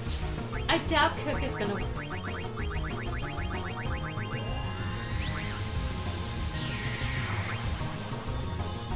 Okay, auto life on Iron Chef and then the two guys.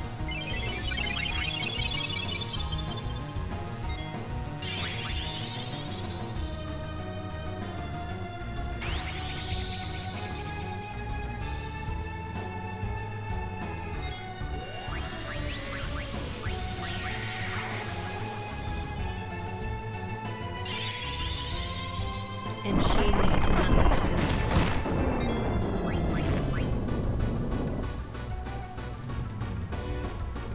And man, come on. Come on, let me cook. Okay. Elixir for Echo. Is this Grand Cross again?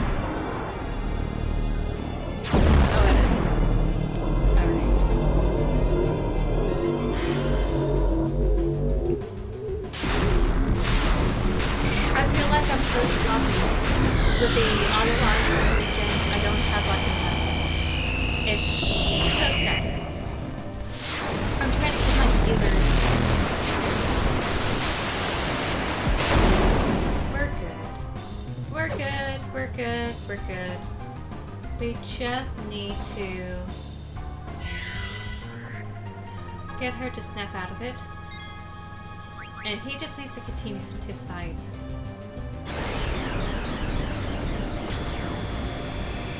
We just need to heal, then we do the steps. So let's get some light wind over here. Fuck!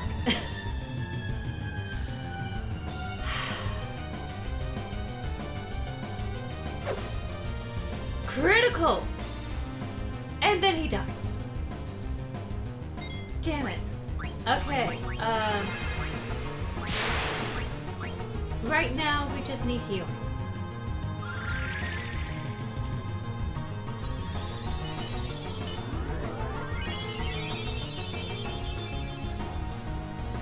Oh, stout is stone. Stout has turned to stone. Yeah, I think I would have a smoother time if I just...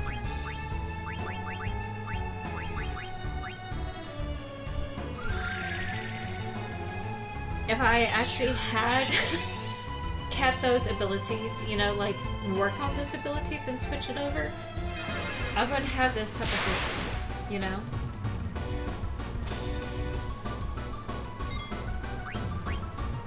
Fuck. Oh, is her soul gone? Fuck this.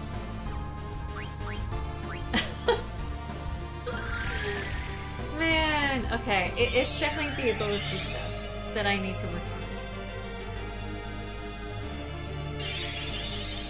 And there's the Grand Cross where it just kind of screwed.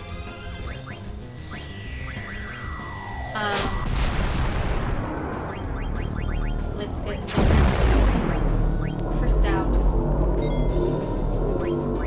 And Kira for all of them except for Iron Chef, because we just know.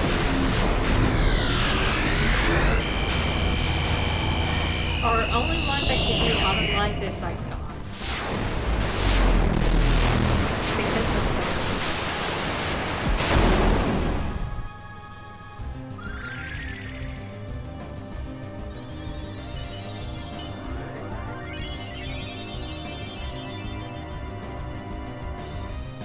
And she's regen.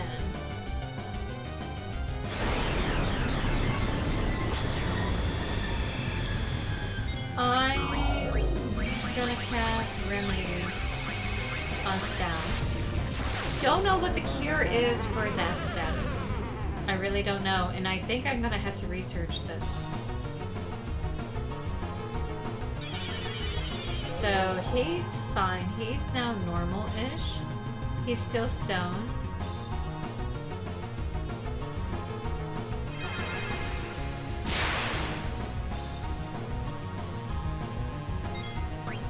Oh, well, let me just give life to Felix here.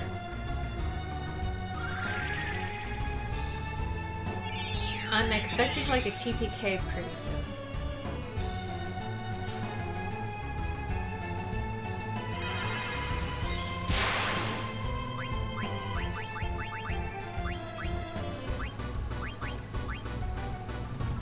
I don't know how to fix this thing.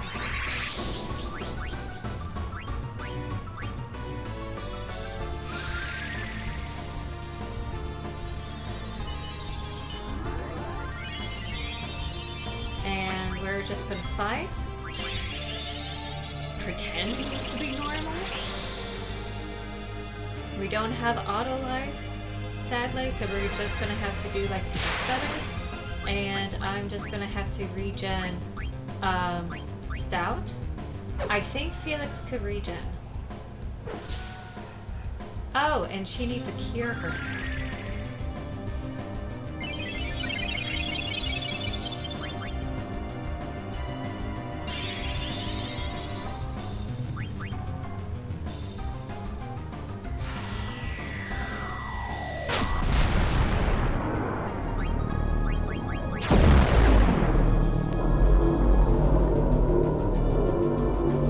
This may be it. Okay,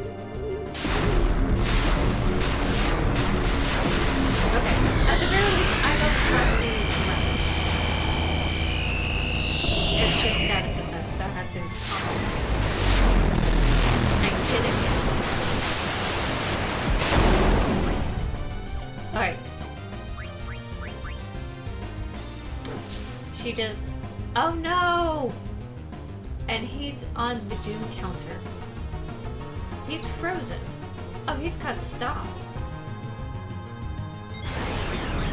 Okay, so we need to put soft on her.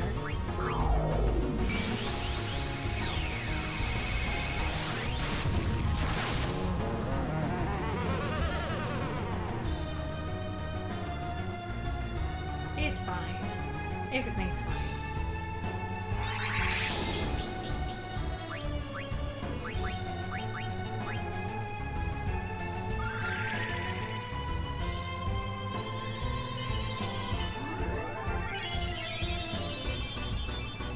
Okay. He's the only one that could do damage besides Felix, and Felix is just kind of KO'd here.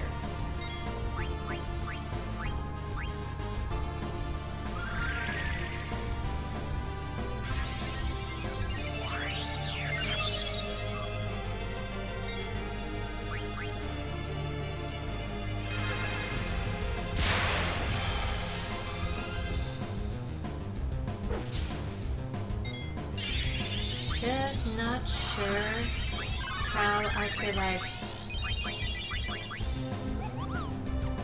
That's venom and poison. That's reflect. What's this? I don't know. I don't know what to stop this. I'm just gonna regen Stout.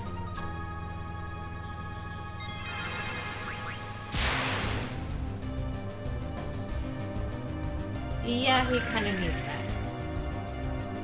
And then we'll just do a cure that on him.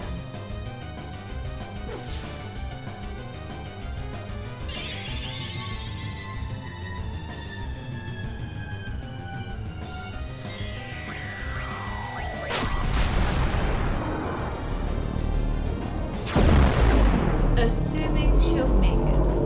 Assuming she'll make it, we'll use this. I wish I have a way where I can no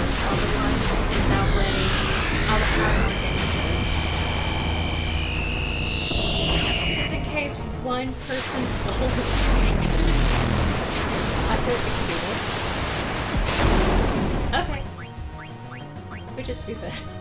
We're good. We're fine. Everything's fine. It's just sad.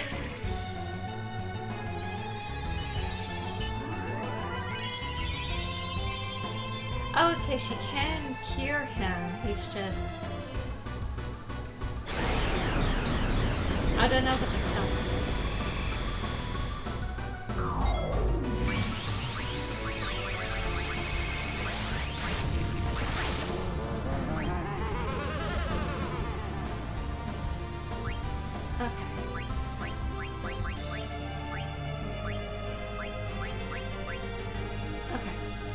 Hopefully, I can revive him. Okay, we're good. We got Felix back. He's normal-ish. We're done with that weird status effect. And we're just gonna trek on.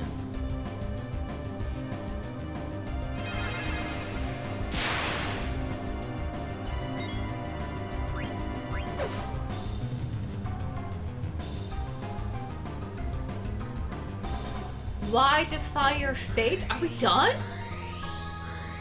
No!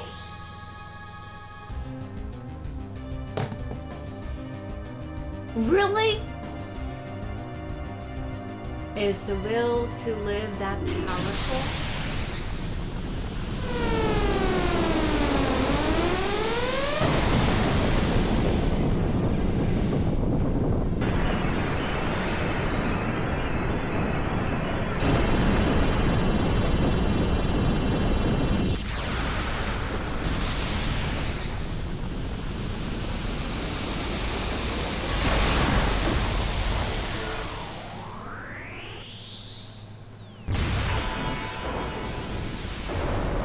This is not the end. I am eternal. As long as there is life and death.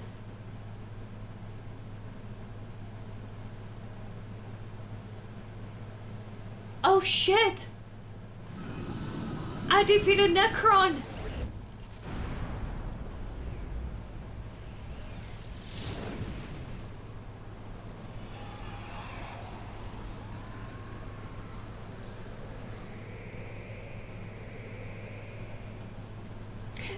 Oh, okay, they're back. Are you alright?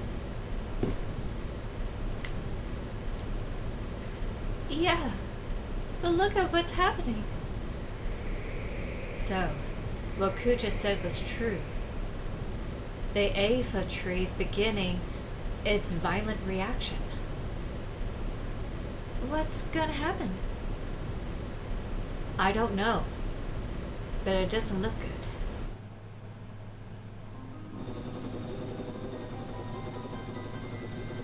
I doubt anyone could have survived that explosion. No. Captain. Oh, I'm sorry. I meant to say Captain. They are still alive. What? Where are they? Over there. The Hildegard is probably closer. You, the tall one. Sir, Hagen Pluto Knight 8th, ma'am. I didn't ask for your name. Contact the Hildegard right away. Yes, sir, ma'am, sir.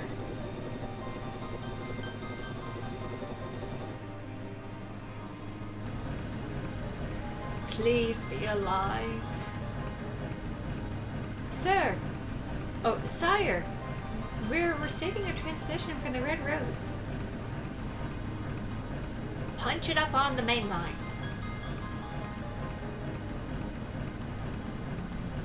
This is the Red Rose.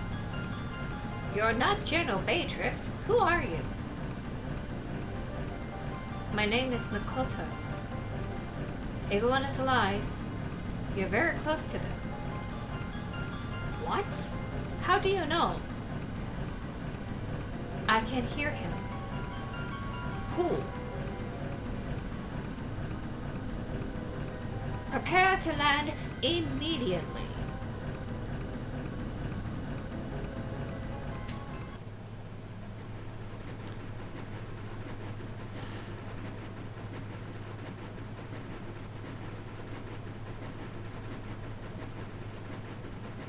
That's the Hildegard 3. Looks like Sid came to rescue us. Sid!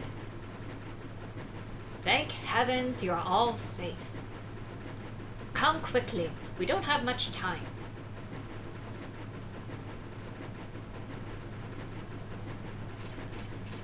I can't believe it. I defeated Necron. Farewell, Felix. Ah, damn it. What's wrong? Why don't you go on ahead? I'll catch up with all of you later. I have to take care of something. What? He's still alive. He can't be. Felix, what are you doing? Stout, take care of Katana. What? What do you mean by that? Kuja's still alive. I can't just leave him. This is ludicrous. Just because you two are from the same planet doesn't mean... No, that's not the reason. Come on, Felix. Why are you doing this? Because I might have done the same thing if I were in his shoes. I probably would have fought against you guys and wrecked having a guy like he did. I know it sounds crazy. But I know, deep down inside, I have to do this. You're not crazy, Felix. But you go help Kuja, not good idea. It's too dangerous. I can't just leave him. There's no way I could live with myself. I'm going. You're making a big mistake. Maybe. But we all have to make big decisions in life sometimes. For me, now's that time.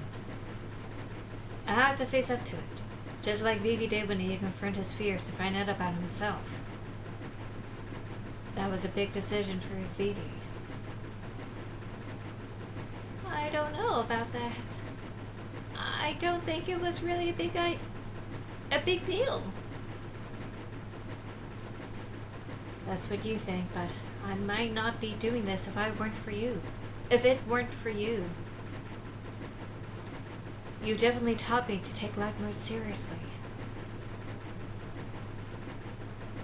Well, you're obviously not going to change your mind, so I'm coming with you. The principle of knighthood requires that one assist his comrade in times of need. I shall accompany you as well. Whoa, wait a minute. Like I said, it's my moment, so don't butt in. You guys have your own someday. Besides, you guys have more important things to worry about, like Burmecia and Alexandria. For once in your life, why can't you be honest? Sorry, but I can't. I can't just walk away. It goes against my nature. Huh? You're a real simpleton. Forget it, guys. There's no stopping this fool. What are you still doing out here? Get on board right now. Come on. Let's just leave him and get out of here. That guy would never change. Alright, you heard the man. Get out of here before it's too late.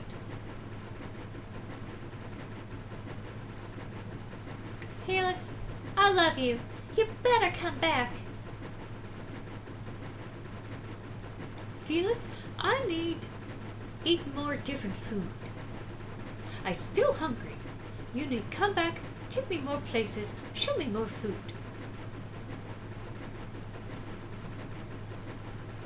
I still can't believe you're doing this.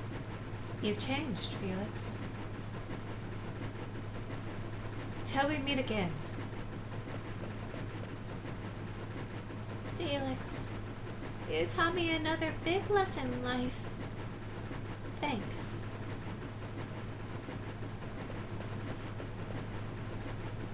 Felix.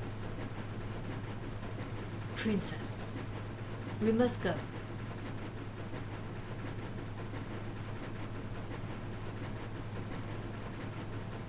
Katana, Your Highness. The abduction is over. I can't take you any further.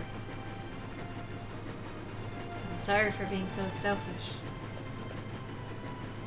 No, you're not being selfish. You've done so much for us. If it weren't for you, I probably would have led a meaningless life. With you, I was able to see so much of the world and meet so many people. We've faced many hardships too, but I think I finally know what's important. I'm so fortunate to have met you. I will never forget our trip together. Thank you, Felix.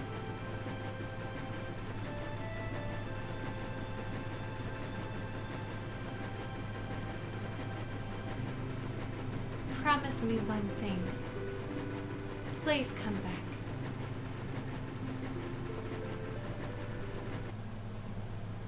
I don't think he is.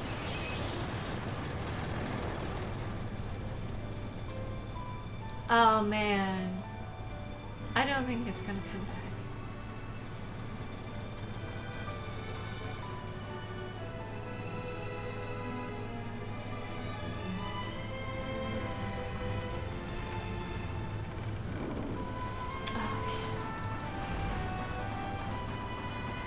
I am glad that everyone who had quote-unquote sacrificed themselves so that way we could fight Necron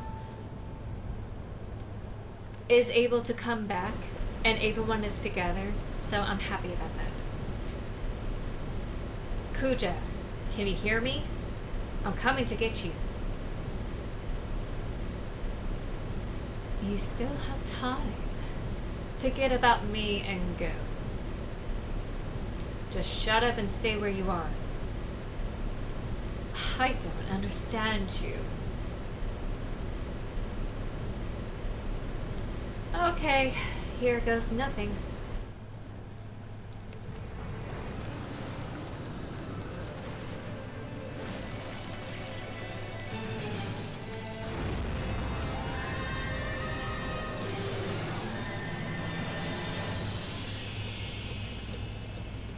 Wow.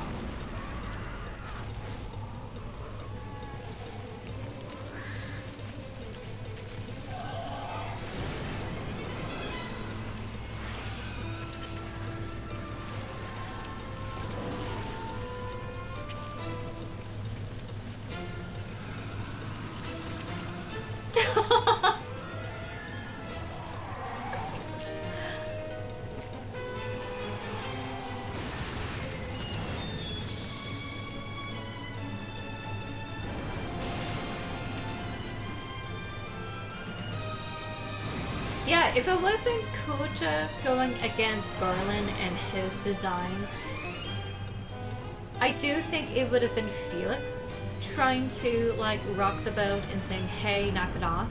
But I feel like 90 slow-mo? Oh god. Did he just bullet time? He bullet timed. Oh my god. Okay, real talk here. Like, I feel like he always had that heart of gold in him. Maybe not like in a you know, lawful kind of sense, you know, because he was with Tantalus, he was like doing odd jobs. But like, in the sense where like, I do feel like since he gets beaten up by that Tantalus leader all the time, I feel like he always stands up for the little guy, always has like a soft heart, you know, always want to like do things that are like, hi Kessler, always want to do the right thing, you know. Thank you so much for the redeem, by the way. Thank you, thank you. Not sure how long you have been here, Kessler, but I finally defeated Necron. And now I'm here, at the bottom of this well. I feel like he wouldn't destroy the world, but I think he would have led to that conclusion of like taking on Garland without having friends. If it wasn't for him losing his memory, having a family, and wanting to be, you know, find a place in the world, I don't think he would have had the friends that he had and knew that he could count on others. If he was, you know, like by himself doing Garland's job and like trying to like rock the boat type of thing. I think just after you won. Oh yeah, like after this, I'll be able to do the other games, which is fine. You know, I'm all for it. Grimm's Hollow is going to be so delightfully wholesome. At least, I hope it's going to be a wholesome kind of game. I attempted it before years ago. I have never finished it. So I'm going to do like a complete start over on Grimm's Hollow. But like, I feel like he's still going to have that heart of gold. I don't think he's going to be completely like Kuja. So I feel like he's not totally correct. Huh? Whew. Still alive. I guess that was pretty crazy. Also, the animation for that time was sick. It was really cool. Seeing that and the bullet time freeze like, oh, there you are. Hey, are you alright? Felix.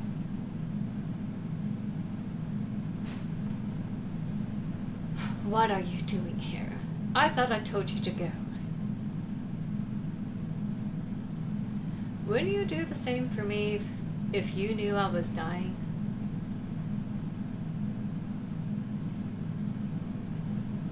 Ah, never mind.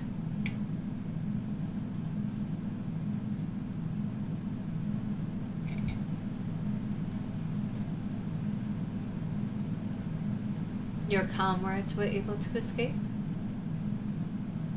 Yeah, I know you had something to do with it. I'm glad they made it. Yeah, well, it's our turn to get moving.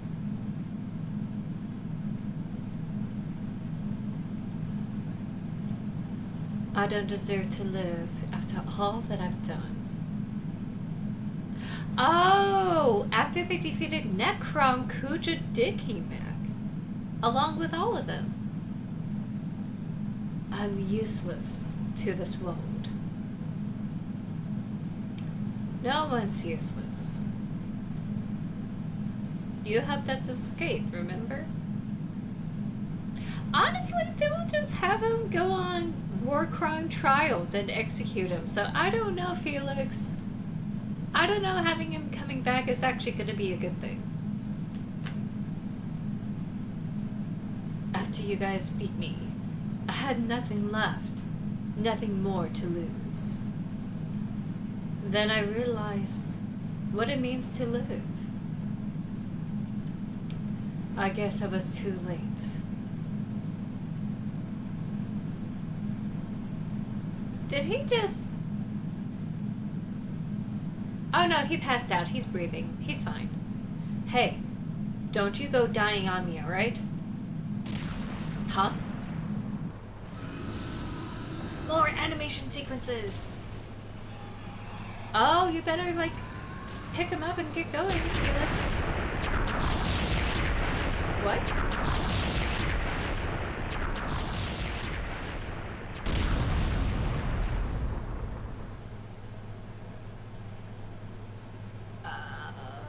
Okay, I'm gonna snooze because this is like a major event. I'm gonna snooze on ads, just in case anyone's lurking.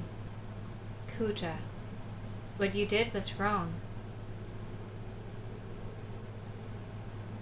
But you gave us all one thing. Hope. Oh, she's there. There's Mokoto. We were all created for the wrong reason, but you alone defied our fate. We do not want to forget this. We want your memory to live on forever. That's right, because they were created for the evil purposes of Garland. To remind us that we are not created for the wrong reason, that our life has meaning.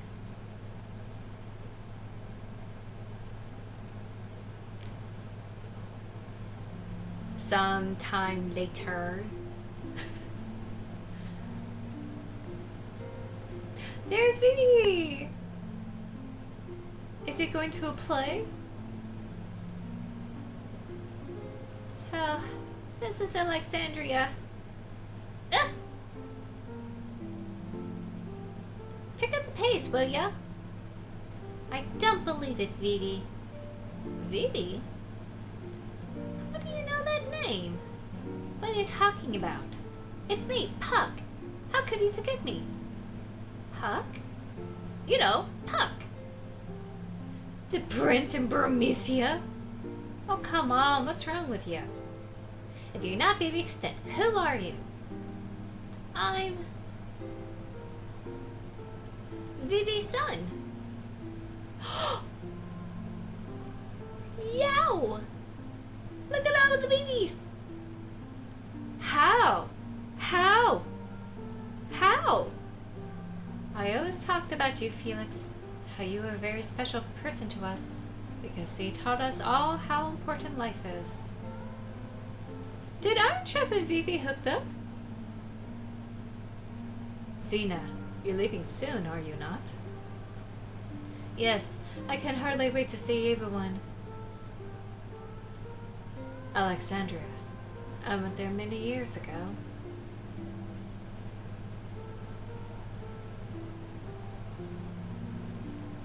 How long will it take to reveal Burmecia? I don't care, as long as I am with you. I love you, Xena. Yet, he still doesn't remember our past. I just want to cherish our time right now. I still don't understand his amnesia. I totally forgot about that point. He taught me that life doesn't last forever. That's why we have to help each other and live life to the fullest. It's time to say goodbye to this room. Save the Queen. You have served me well. My duty is finished here. Farewell, Alexandria. Even if you say goodbye, you'll always be in our hearts. So I know we're not alone anymore.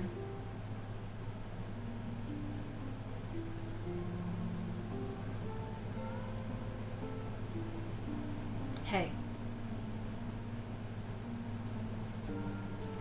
Why are you going to Alexandria?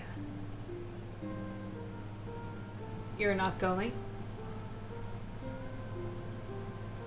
I never said that. Hey, wait!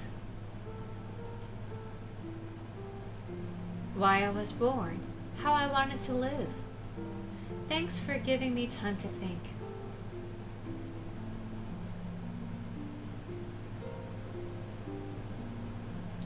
Good food, not only delicious. Good food made with heart.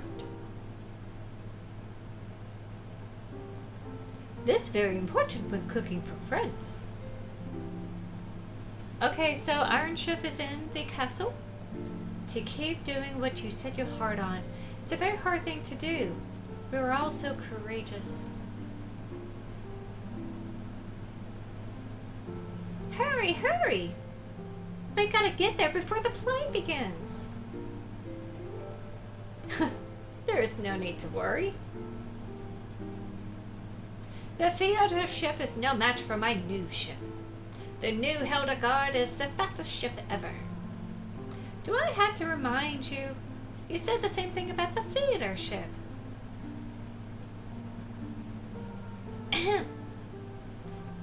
That's what you said, Father. Echo? What did you just call me? Darling, she called you Father. Father, Mother, hurry! Say it again, Echo. Okay, so they adopted Echo. That's cool. What to do when I felt lonely. That was the only thing you couldn't teach me. But we need to figure out the answer for ourselves.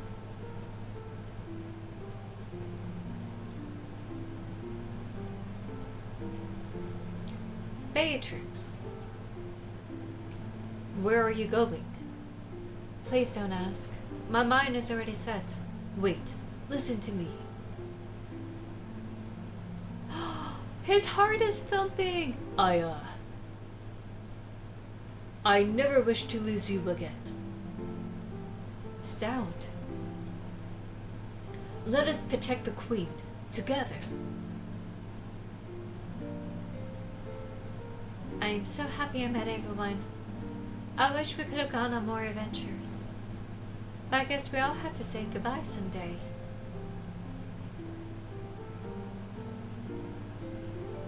I'm getting chills. Alright, you scumbags, we're almost there. Been a long time since we saw Alexandria. Let's give them a show they won't forget. Yeehaw! Break a leg, people. Oh, whoops. Ads are happening, sorry. Ava 1, thank you. Farewell. My memories will be part of the sky.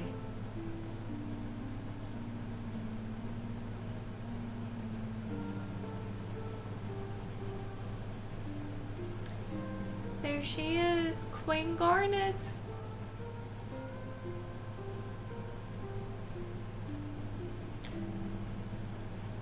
They're together. The theater ship will arrive any minute. It's been so long. I can't wait to see everyone. But it will never be the same. I have to let go of the past. I have to move on, just like he taught me.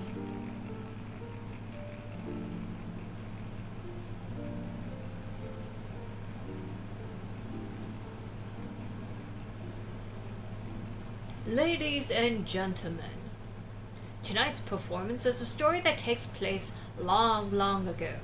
Our heroine, Princess Cornelia, is torn from her lover Marcus. She attempts to flee the castle, only to be captured by her father, King Leo. Tonight's story begins when Marcus and Cornelia decide to run away together. And now, Your Royal Majesty, Queen Garnet, Lord Stout, Lady Beatrix, noble ladies, lords, and rooftop viewers, Tantalus proudly presents... I forgot the name of the play. Marcus.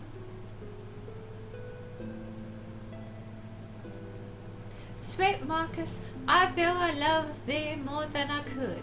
Princess, wilt thou be happy, married to a lowly peasant as I? Prithee, call me princess no more. Marcus, wilt thou truly treasure me, the king's only daughter, or is such a desire too dear to wish for? After our nuptials, shall I become no more than a puppet?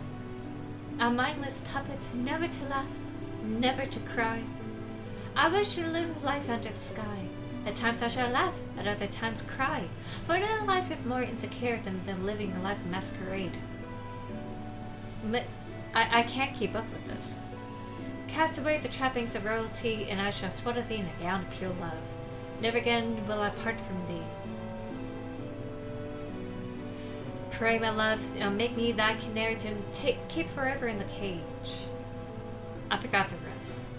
Let us embark on the first ship tomorrow before... Ah! My God, it's fast! No cloud nor squall shall hinder us. God, that is brutal. Oh, love is the sweetest joy, the wildest woe. All I wish is to be by sweet Marcus's side.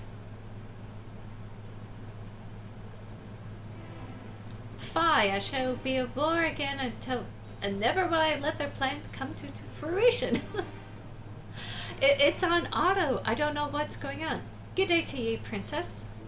Good day. Wesley of Marcus? Marcus, what news doth thou bring? This. Ah! We're watching the whole play? The time for our departure is long past. Where is Cornelia?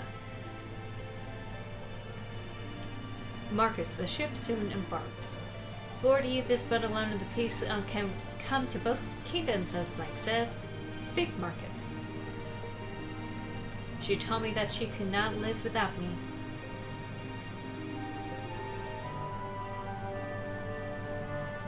So the sun is our enemy too. The eastern sky grows bright. Will we not spring our wings as yonder birds enjoy his flight? Hark, Marcus, they cannot wait any longer. The ship departs. Could she have betrayed me? Nay, ne'er my heart's love speak false. I must have faith. She shall appear if I only believe. As the sun lends me no ear, I pray instead to the twin moons. I beseech thee, wondrous moonlight, grant me my final wish. It's him! Bring my beloved katana to me! He's there!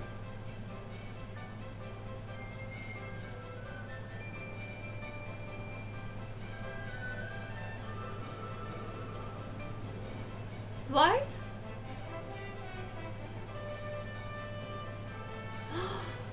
They're allowing her.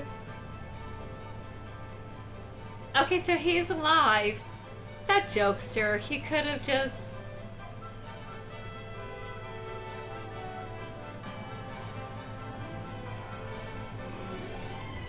There she is, running through the crowd, going to Felix.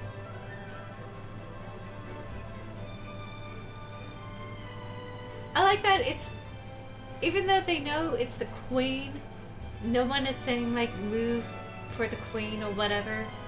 She has to push her way through the crowd. No, not the crystal.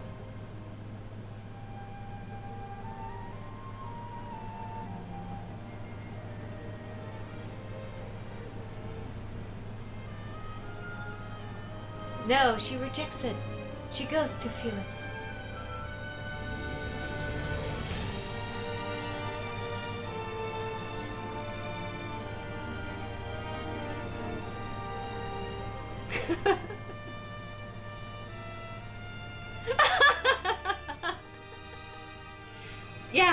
Yeah, he deserves that. He waited for like years, probably. All the VVs.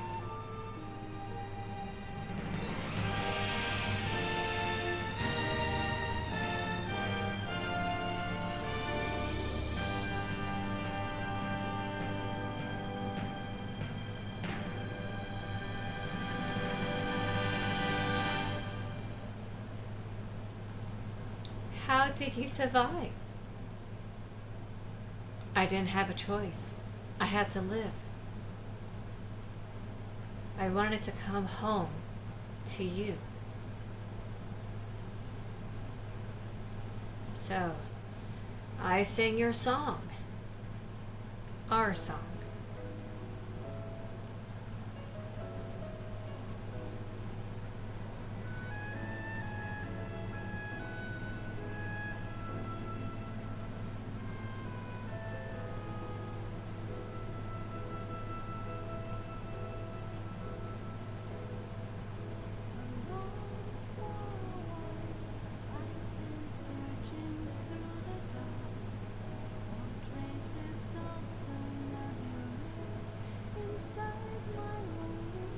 And then they play the song through the credits. Wow.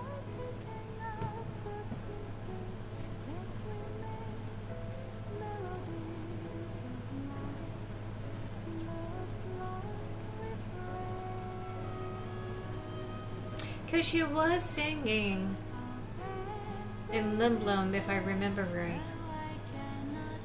And he was so taken back by her beauty and her singing. Yep. I'm gonna let this roll. This is so gorgeous. And thank you so much for the redeem for the unicorn power. I really appreciate it.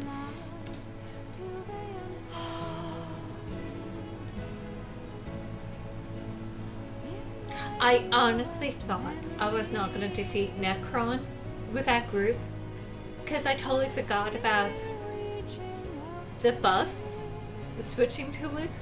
I honestly thought, like, you know, it happens if it happens. You know, I'll just die, I guess. You know, just go through the motions, you know, do the attempt. I was not expecting to win at all whatsoever.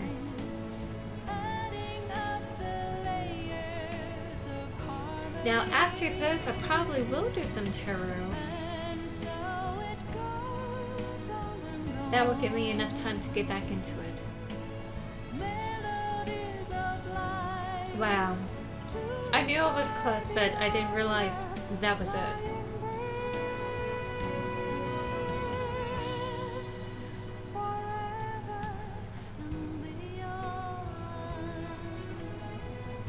Yeah, there's that forest. God, that's... I started this game back in February. I didn't realize it would take me half a year to finish.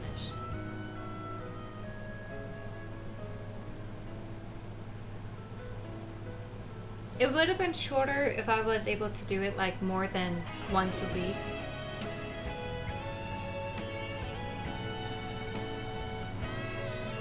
I would say the most difficult part was the very beginning, where it's that Burmecia tunnel. That's probably the hardest part of the game because you don't know whether to like level up for it. You just like dive into it.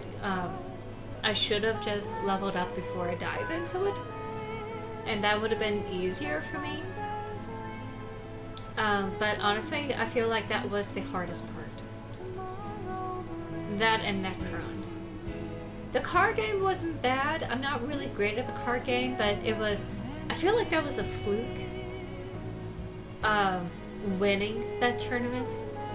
I'm really happy that it's not required like Final Fantasy VIII. I'm glad they made it like a optional side quest kind of thing. When games have wholesome endings, yeah. Like, I honestly thought he was dead. And they played it up so well. Like, this whole journey is like a multi-book scenario. That's a multi-book scenario. Like, more than a trilogy, because it just keeps upping the ante. And it just kept going. And I always feel like, oh, this is the end of the story. This is the end of the story. I feel like it had multiple arcs in this whole game. Which makes sense because it has like a multi-CD kind of thing back then.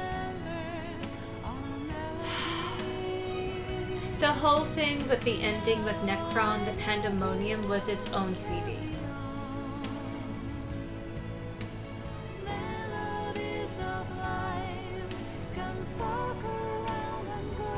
So I feel like it would have been hard to go back and grind from the previous CD back then, compared to like how it's set up now. I feel like it's a lot easier to like get out of that situation than go back into it.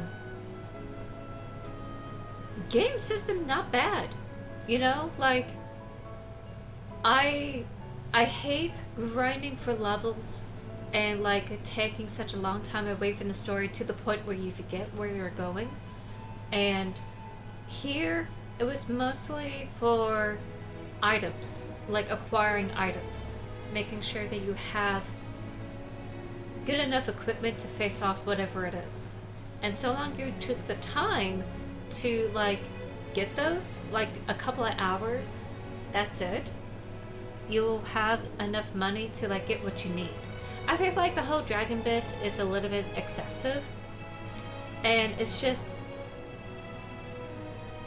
it's too frustrating to deal with, in my opinion, to do that type of money leveling with the dragon bit. And I just rather not make a whole day or game based around grinding with that dragon. I'd rather not. So I like that I was able to just grind in the environment for like money whenever I reach those certain stops. And the only time I ever have to worry about leveling up was the seals. Because I was so worried I have to like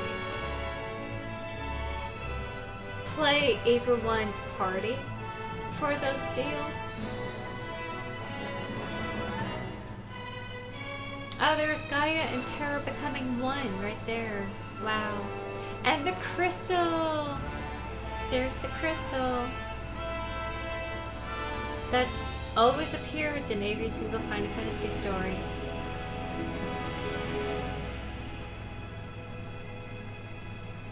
Final Fantasy 9.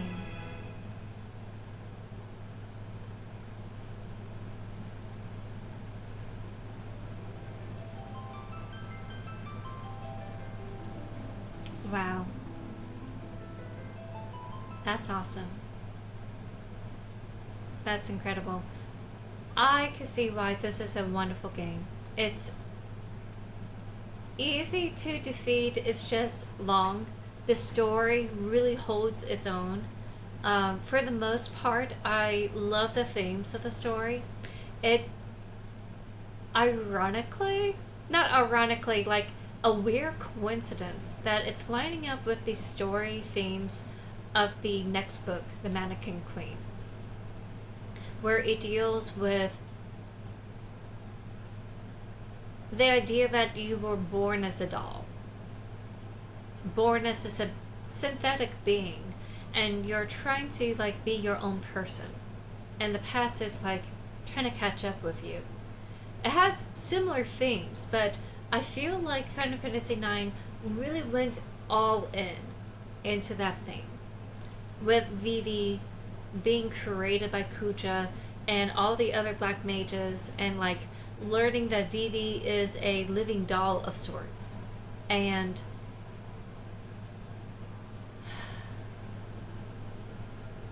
that continued to escalate with everything else. I like that. I don't mind the repetition. I don't mind like how they're showcasing the different ways of like the different characters reacting to that same type of reality. And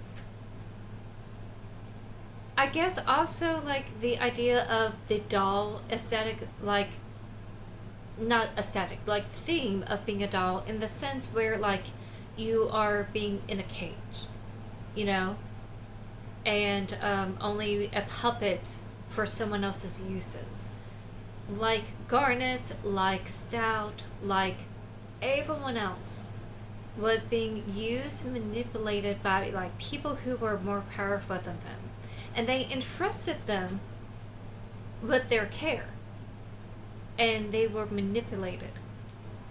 You know, we saw that with the prior queen, I forgot her name. Don't hate me, I forgot her name. But like Garnet's mom. And, you know, in a sense, they were being played. And to know that that queen was also being played and manipulated by Kuja, who's also in a way, a synthetic doll, just like Vivi. It really, really like turns it up and just did it in a way that's just delicious. So, really well done. A really well done story. A really extensive world building and very whimsical. But also like, not like horror-esque danger, just like there's depth. Even though there's whimsy, there's depth. And that is cool. This is definitely one of my favorite games. This is right up there with like Final Fantasy VII. That's how much I love it.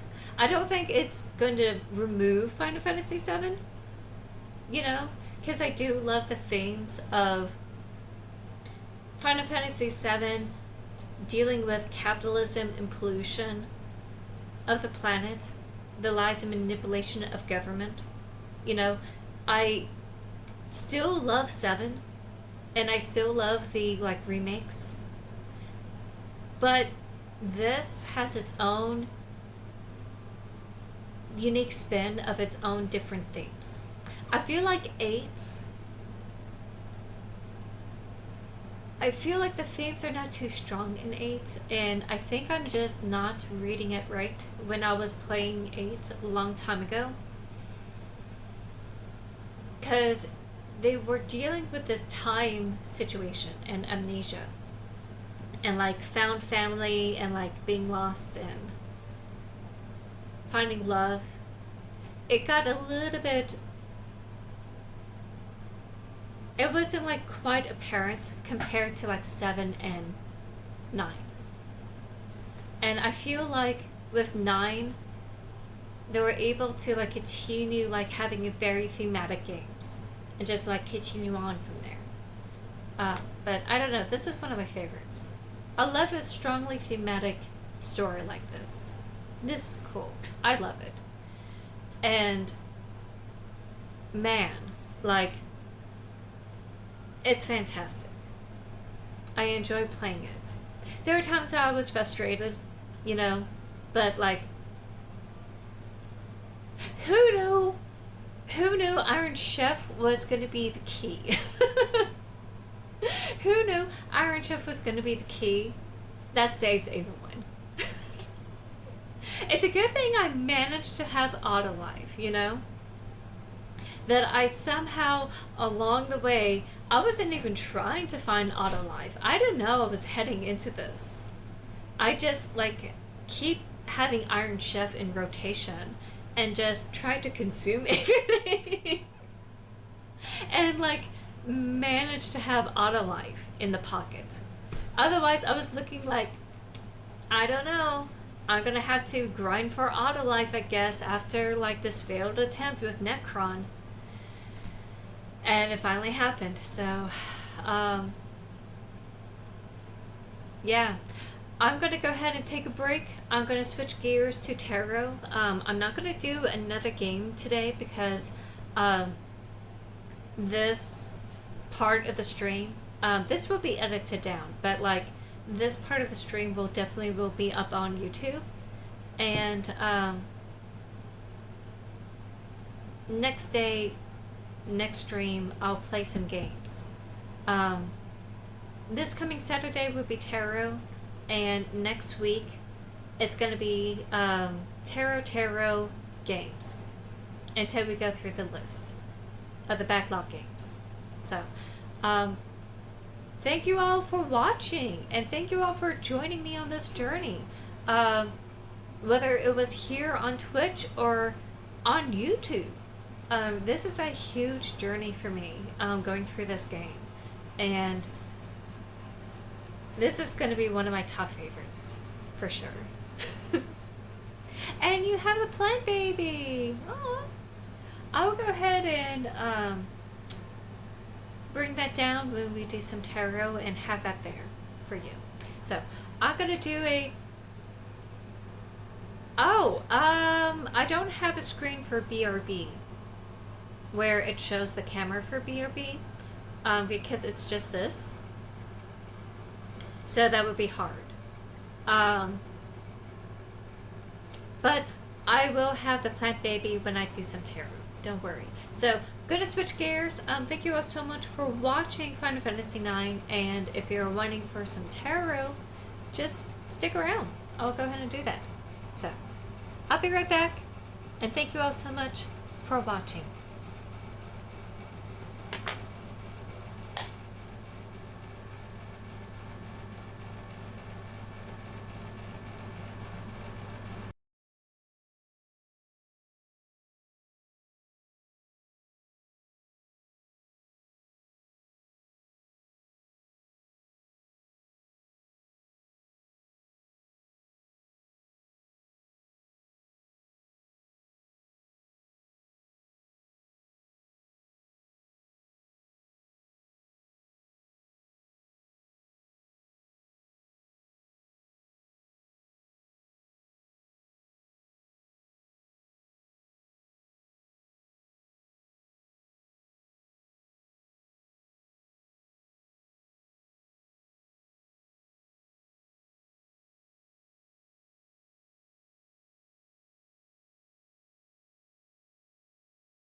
Alright, I'm almost back, but I have to get coffee. Okay? I'll get some coffee. I'll be right back.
Okay, I'm here. I'm back. Um,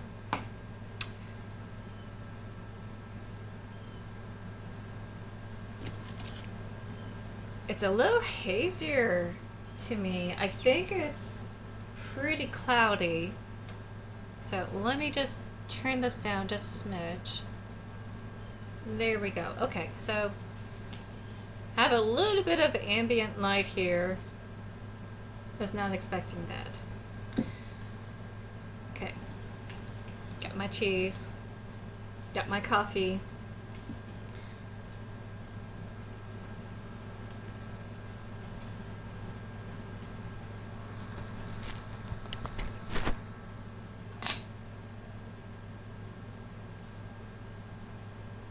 Oh, let me deactivate this. And activate this. There we go. So, if y'all want readings, biscuits too?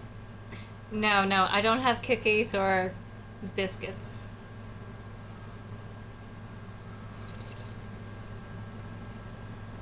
It's also pretty close to like dinner time for me. So I can't really like go heavy.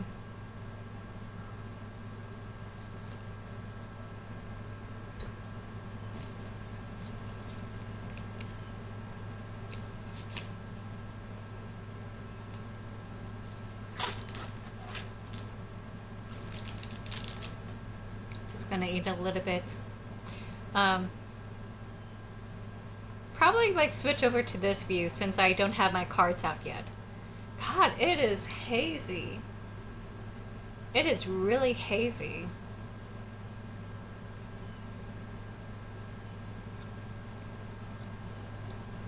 I have everything set up for like natural light. And I don't know, just I just don't like how it's looking.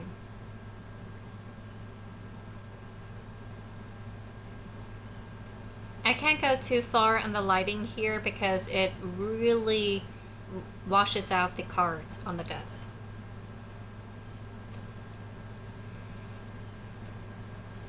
Today I'll just do the Sacred Rose. And I might just kick off things with an oracle reading for anyone who's like here today. I know like last week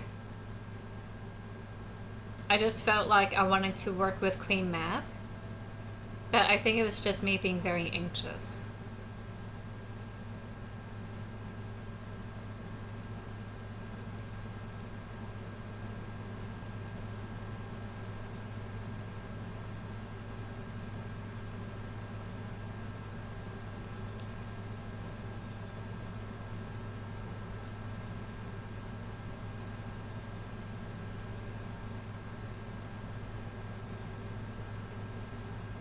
What do y'all think about like Final Fantasy IX?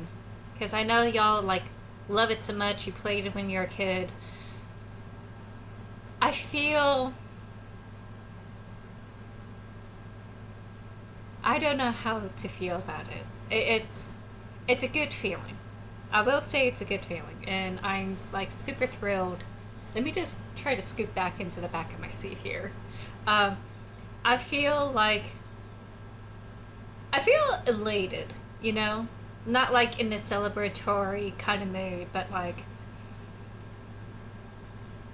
everything's all completed. Everything came together.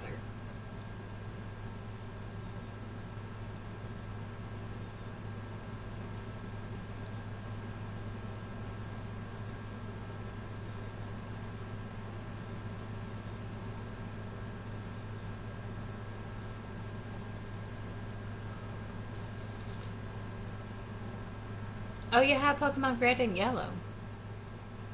Oh, when you were a kid. Right. I didn't have this when I was a kid. I had the Final Fantasy VII on the computer, and the graphics were just so far advanced with what was in the computer that the pixels were not lining up. It was kind of funny to see. And the processing was so slow that there was no quick shaking or like character movements whatsoever. So when I see Barrett stand off to the side, like shaking his fist, it looks like he's like taking a sip because that's how slow the movement was. Legend of Dragoon. Oh, I heard about that.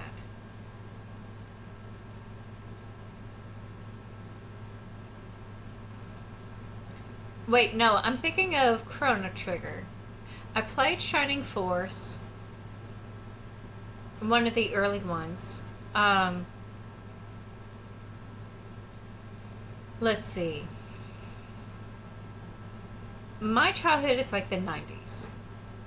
I was born in the mid 80s, and my whole childhood is the 90s. And my formative years were like the early 2000s. So, like, I'm from that era. And ever since then, like, I haven't aged.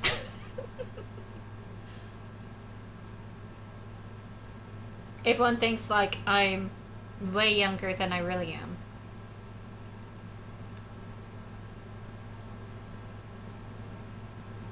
Honestly, like, my gray hairs are just now coming in. And I'm trying my best to, like, accept my gray hairs. It's hard, because it's a totally different color than what I have right now. You want your Odu.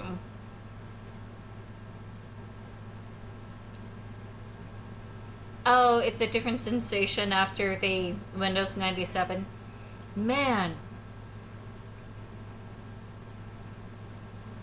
I remember there was Windows Vista, and everyone was hopping on after like Windows whatever was, and everyone hated Vista, but they liked 97.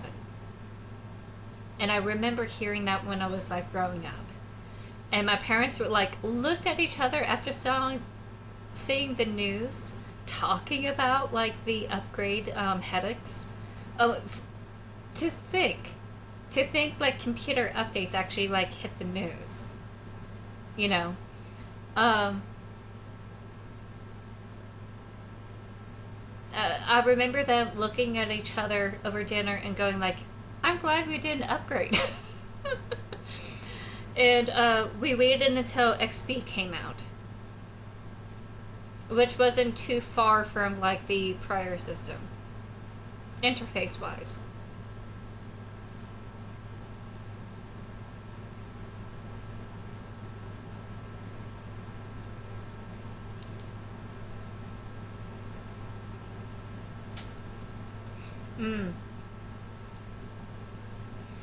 Oh yeah, like the mouse bug. I think it was the same type of thing where everyone was. It was the whole like end of the world kind of thing. Except you have that Y2K bug where because everything's going to reset to like zeros, it's going to mess up the computer's, logical clock thinking. And the only issue that had really happened was the registers and the receipts. And it was just causing errors. Thankfully, that was the only error that had happened. People went so far to think like it's going to be the end of the world, crisis coming kind of thing.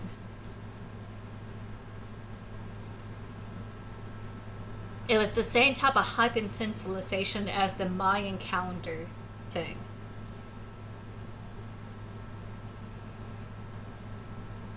Like, I'm sorry, we're here. Gotta make the best of it. Sorry. You're gonna have to live your life. You're gonna have to be responsible with how you live.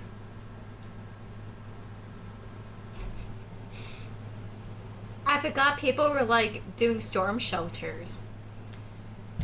Thank goodness my parents didn't get into that hype at all. They just kind of like look at each other. It's like, no, it's just a technical issue. We're just gonna deal. We're not gonna be scared of this. There are other things that we were scared of, but it's not this thing. Now, admittedly, I think like my mom was a little bit worried from like a business standpoint about like how it's going to affect business. With the tech issues, she was more concerned about the economy because she was like a business student back then, which is fair. It's a very practical concern. But I forgot like the sensationalist, the wild, unhinged theories and fears that people took about like going 2000.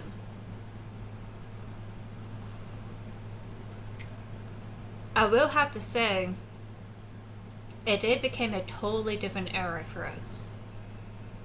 At least here in the US. Getting into the 2000s. I feel like I had to stop being a kid when everything happened.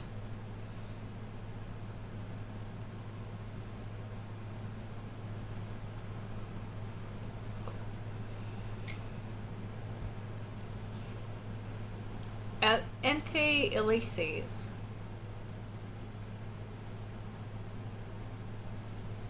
I'm sorry, I didn't quite understand. Kesla.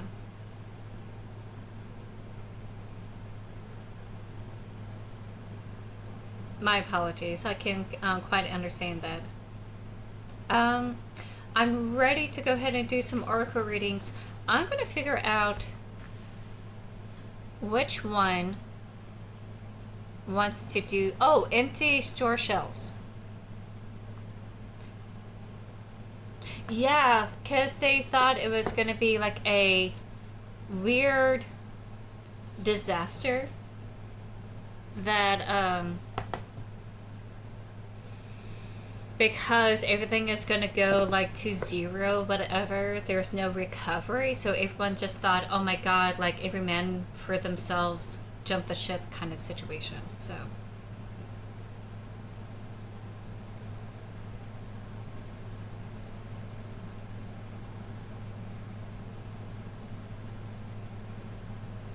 okay, so I'm gonna go with the Oracle Defi, and since I already had this tarot card out earlier for a reading, I'm gonna leave it here just in case anyone has any request.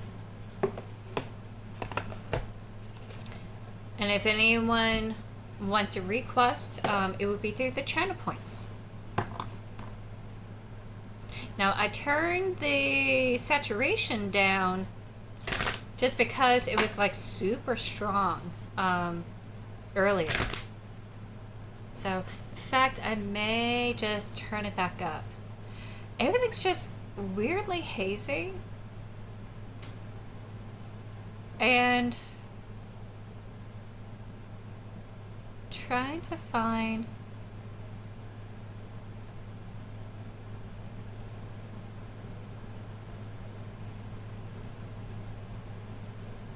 there we go.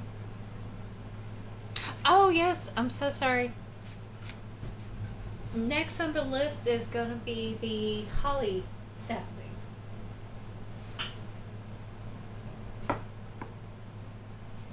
Ooh, that's huge. I'm working with a new angle.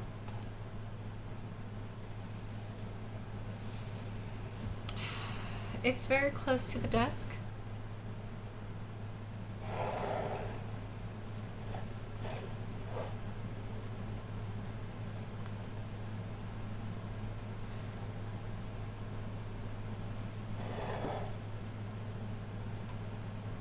I'm gonna have to make some adjustments here. Okay, you can see it.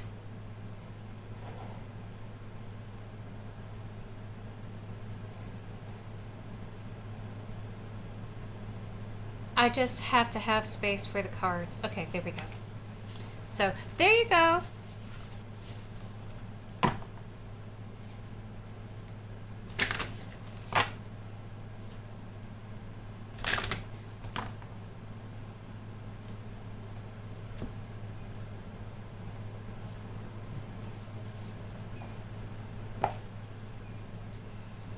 It's just a sapling.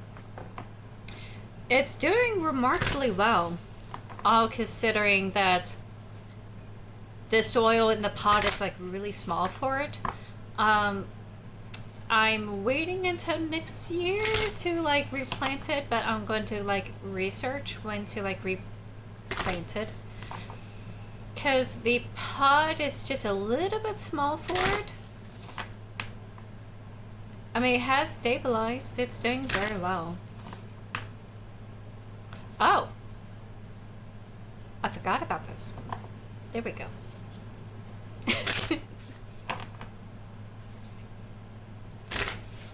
Let me do this bit. There we go.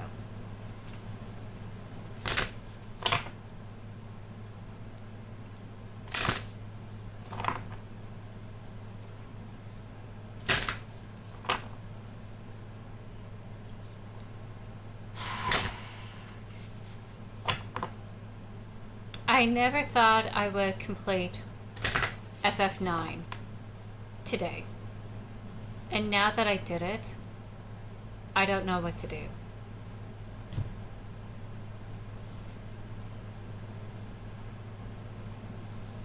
Okay, so I'm just going to do 3 messages.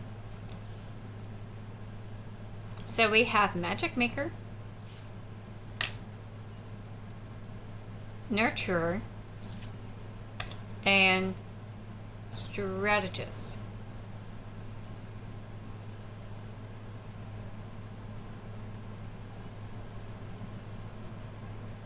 I'm just looking at the color scheme here, and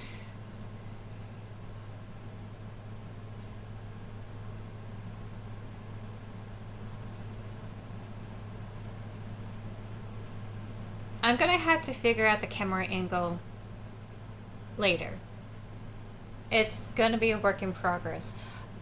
I had elevated the monitor, and for a while it was really cool to like showcase me typing on the keyboard like I had. I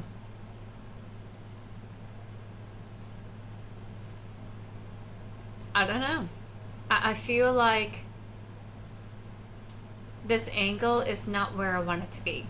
So I'm going to come up with a plan a little bit later and just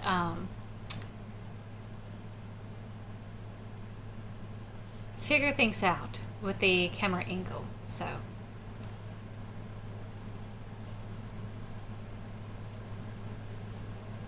okay, so if y'all want to choose a card that really speaks to you, I'll go ahead and wait for like 2 minutes, and then I will go ahead and start reading. And if you just want to wait until you figure out which one is resonating with you, that's totally cool too. Let me go ahead and get this away. Okay. I'm still like working out the kinks of the setup here.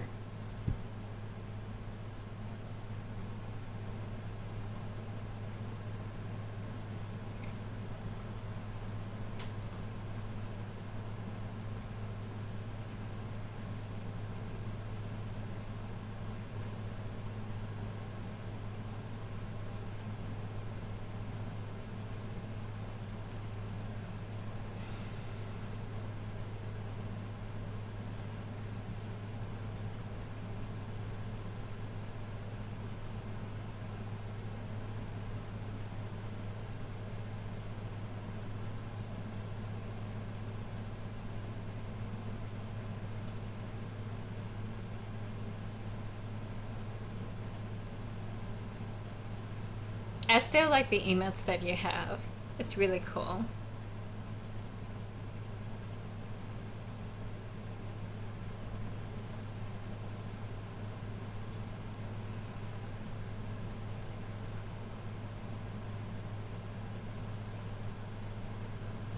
Wow. I just had a thought like, I received this deck and the Beyond Lumeria last December, and I was wondering when I would get to a point where I know every single card. And I feel like I finally reached that point where I could look at the spread and like, oh yeah, I know exactly how this is gonna play. I finally reached that point where I think I know every single card in this deck.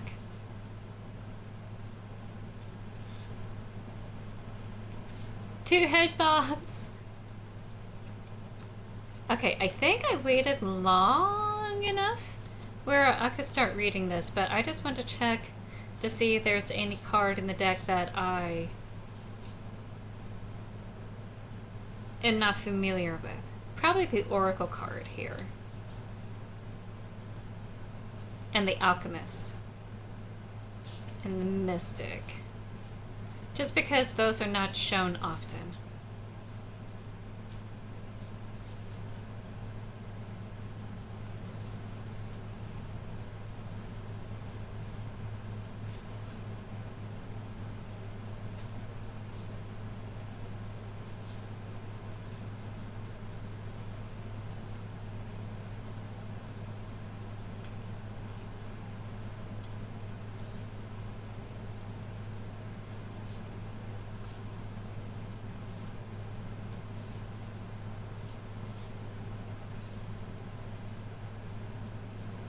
Yeah, I think I knew almost everything in this deck fairly well.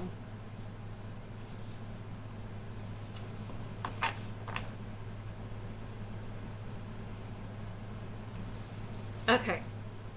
I'm going to go ahead and start interpreting. So, going for a different order, we're going to go from matchmaker and go across.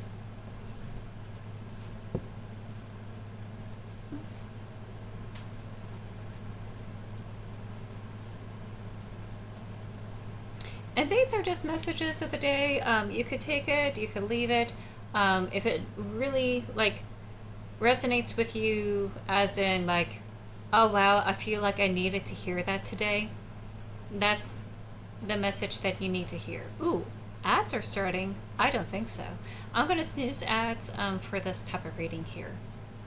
So, Magic Maker, card number 1. Harness your mesmerizing powers. Believe in your own imitable magic. Your pure vibrational magic in motion. Enchanted treasures are right around the corner. You dare to dream and craft magic in full faith. You are your best assets, so bring alive your exceptional gifts and strengths with wild, unrestrained self-assurance and belief. Your alluring quintessence creates miracles.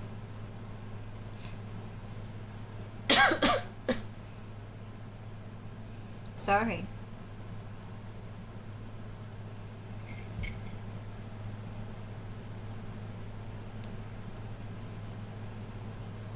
Your magnetism is unleashed by your passion.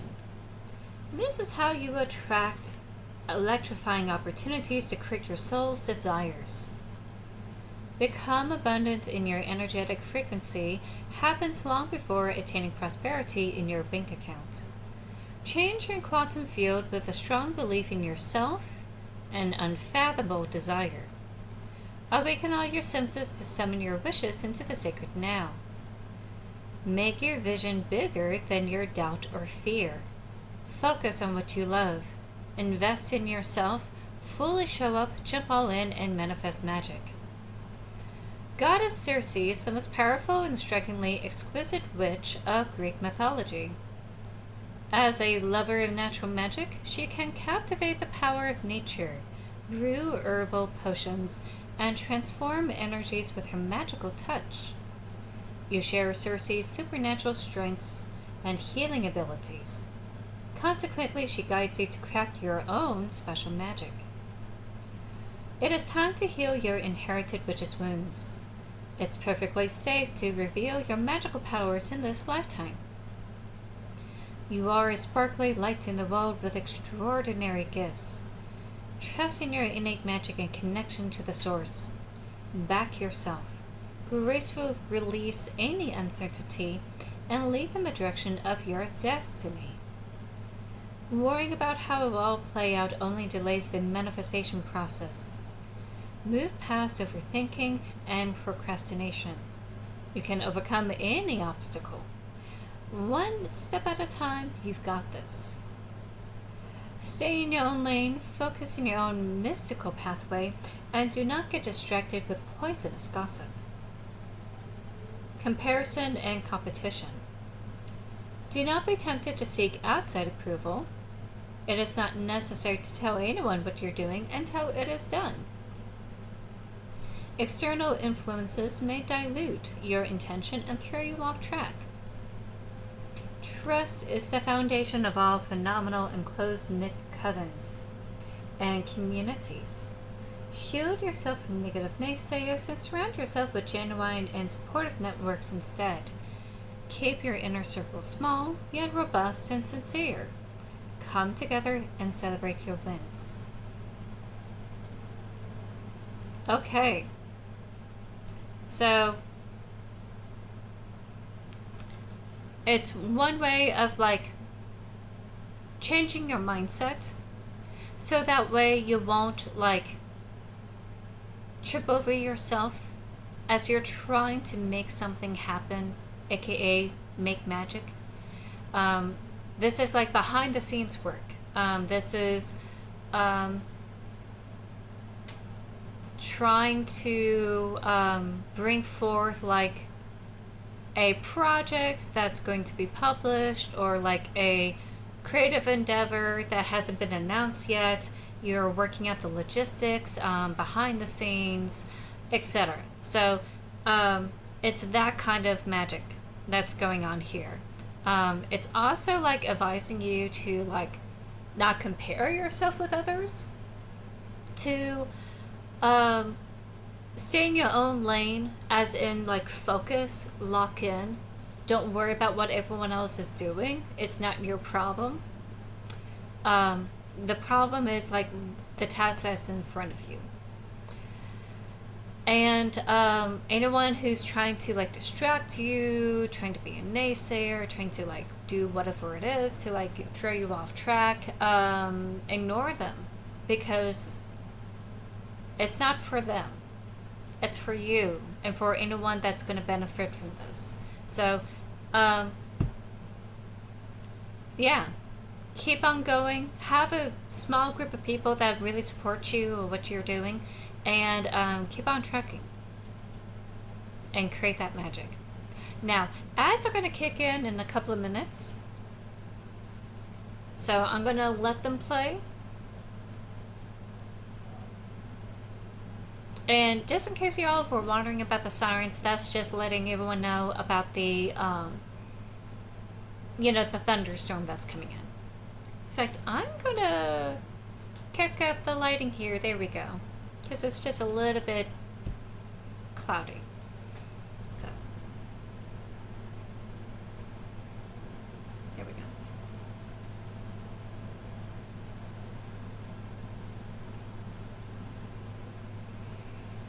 I'm seriously thinking of having the camera off to the side, probably like off here, off the frame, and just see how that looks. Something I'm going to fool around with next week, because this week is kind of like my vacation week, where I just don't do any sort of work, at least nothing extraneous work-wise, and just try to chill. Because I've been so anxious and so high-strung these past couple of weeks.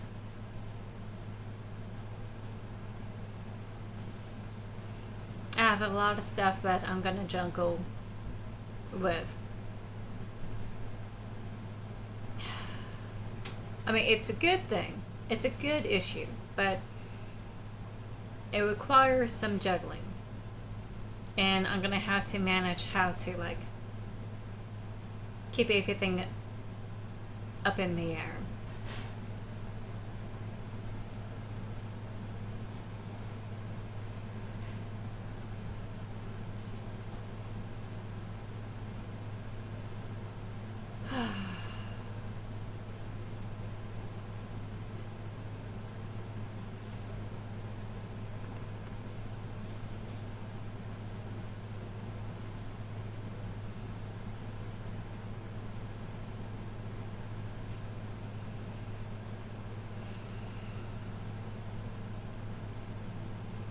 Oh yeah, I could feel that pressure system coming in. It's threatening to give me a headache. I'm already on this like emotional ecstasy of defeating this game. And I feel like it's trying to like do something pressure-wise on my brain, and it's just, I could feel it. I could feel it like right here. Now, I don't think, it's a high pressure system. I think it's a low pressure kind of situation that's happening. Welcome back, everyone, from the break. Let's continue on. All right, we have Nurturer.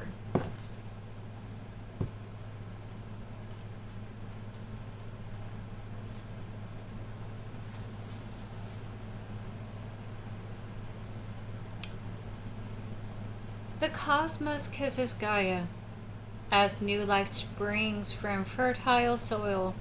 Flower buds unfurl into bright blooms. Butterflies flutter with anticipation. Ripe fruit embellishes the mother tree. A bountiful harvest is yours. Beloved Gaia, goddess of the earth, embraces you with her generous spirit. endless love and plenitude of abundance. The Earth Mother consoles and supports you through ever-evolving life cycles.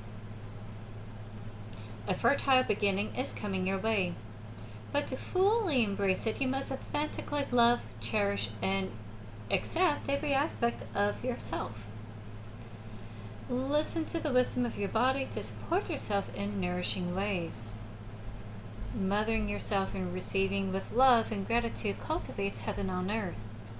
In the state of grace, your feelings of contentment overflows to others effortlessly. Denying your own needs does not serve anyone.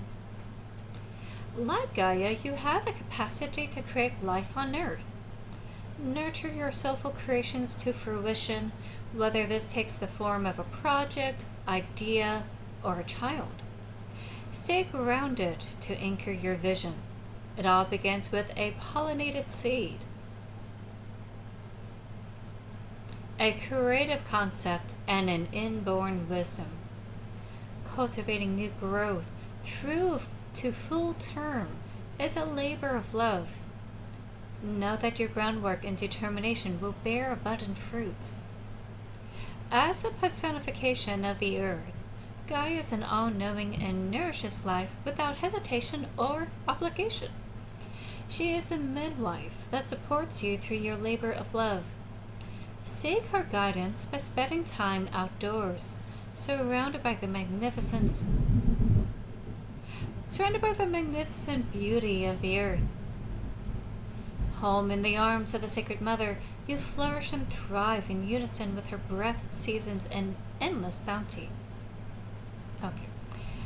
You are fully prepared and ready to birth your soulful offering and precious baby into the world. Nurture your creation with tender love and care, and you will see a flourishing yield.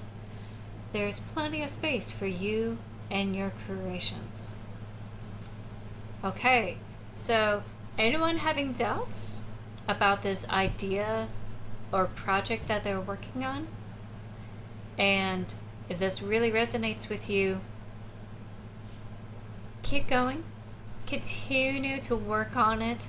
Do take some time to attend to its needs, whatever that need is. If you're just getting started, don't feel intimidated by the work that you have to do. Just one step at a time. I mean, eventually you will get there and it will be worth it in the end. So just keep your head up. Keep your head up. It's going to be fine. Okay. Last but not least, strategists, which is at the very back end of the book.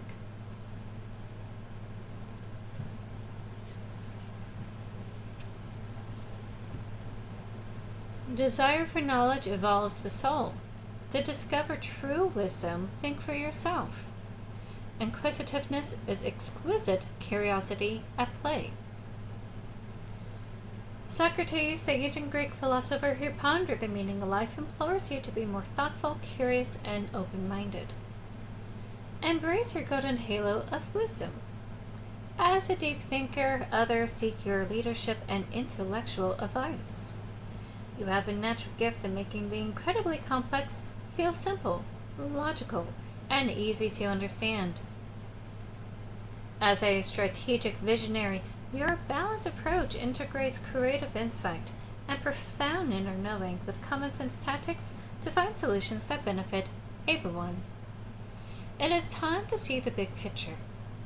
Stepping up and advocating for the global cause that heals, not hurts the planet, attracts like-minded supporters. Collaboration is key. A joint undertaking brings together a wide range of skills that advocate your cause.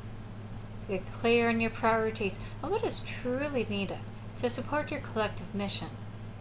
Open your mind to creative insights and innovative ideas.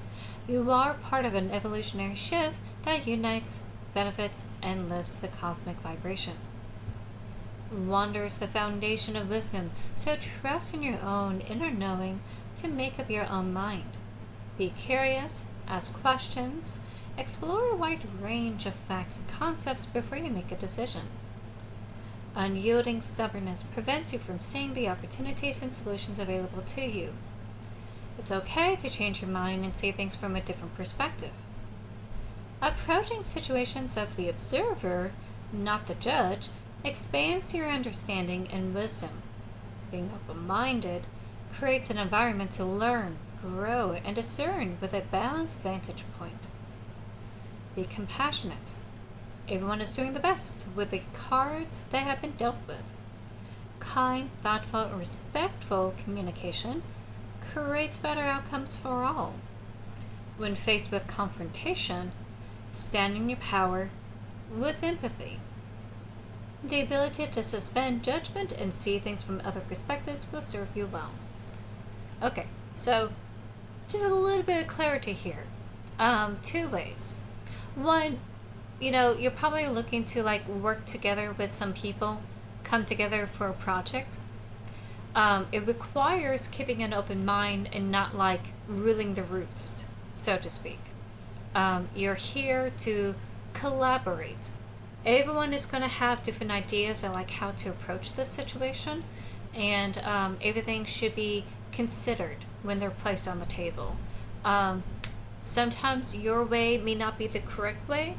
You all have to discuss, all the different perspectives and views about the situation, where to go forward and which way to go.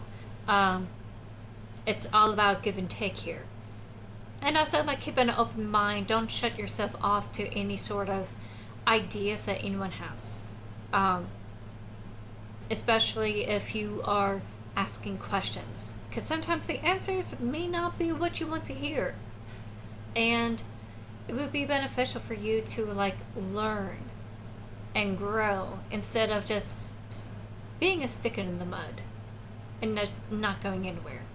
So, and also, try to be civil with these discussions. Try your best to, come together like actual people. So, do the best you can. So, that is the message of the day for the tarot stuff.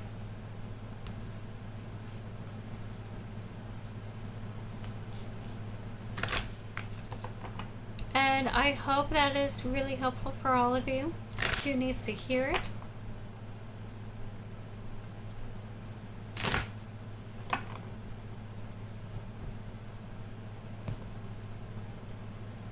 We have about 8 minutes for the stream. I'll probably go ahead and end it here. Especially with the storm that's happening, it may be wise for me to shut everything down. So, let me go ahead and figure out who we're gonna raid.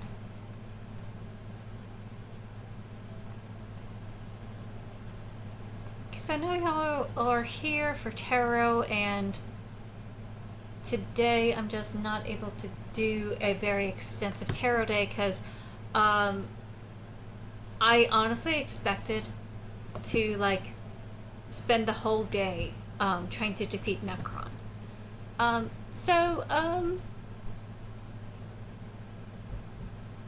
Yeah, let me see who we're gonna raid real quick, and then I'll hand you all off to a really cool person.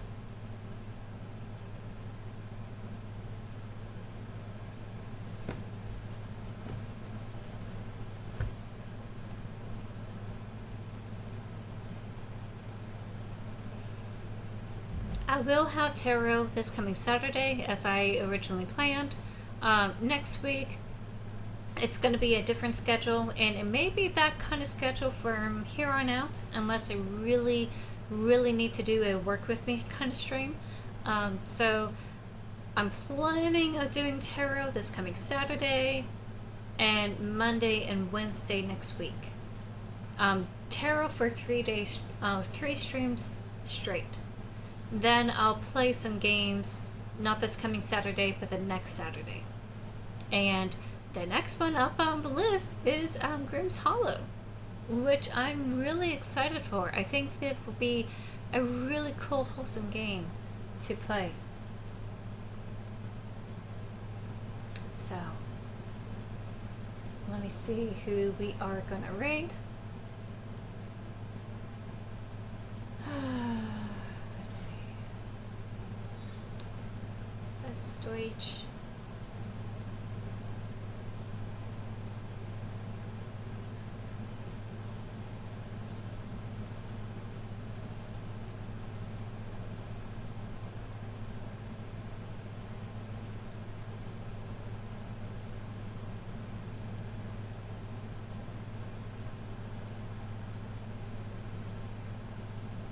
Do y'all want...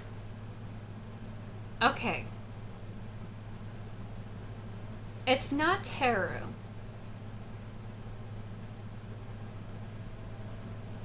But do you want some fun community stuff with Beeps? Because Beeps, aka Beard Princess, is doing like a community thing. And they're also like raising money for a really dear friend who had experienced like cancer and such. And I think it would be wonderful if we like help out Beeps and raid in. So let me go ahead and do that real quick. Let me figure out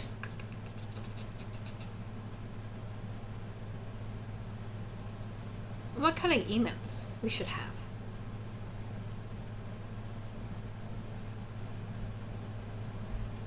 Oh, here we go. If you have that as a raid,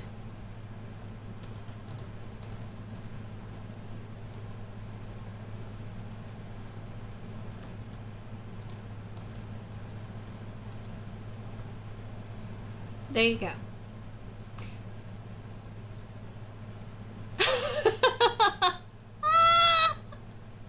Suspicious! You've seen me with my hair down before. What in the heck? Okay, so I suggest that, and anyone who's just a regular follower, I think this is a regular follower type of thing. Raid incoming. Eventually, I'm gonna have like a proper raid command. There we go. So, whichever you choose, I'm gonna choose the Fox one. So we're gonna raid over to Beer Princess. They're a wholesome, non-binary, bisexual chaos, and they also have a YouTube channel called Hole Inspector. So I think that y'all would love a little bit of chaos and princessness, and also like racing for a really good cause. So I'll meet you all there very soon, and I want you all to behave.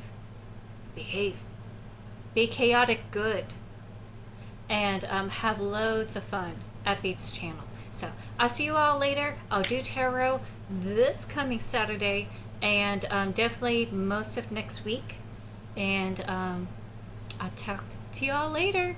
Take care. Bye-bye. See y'all later. Have a wonderful rest of your week. Bye-bye.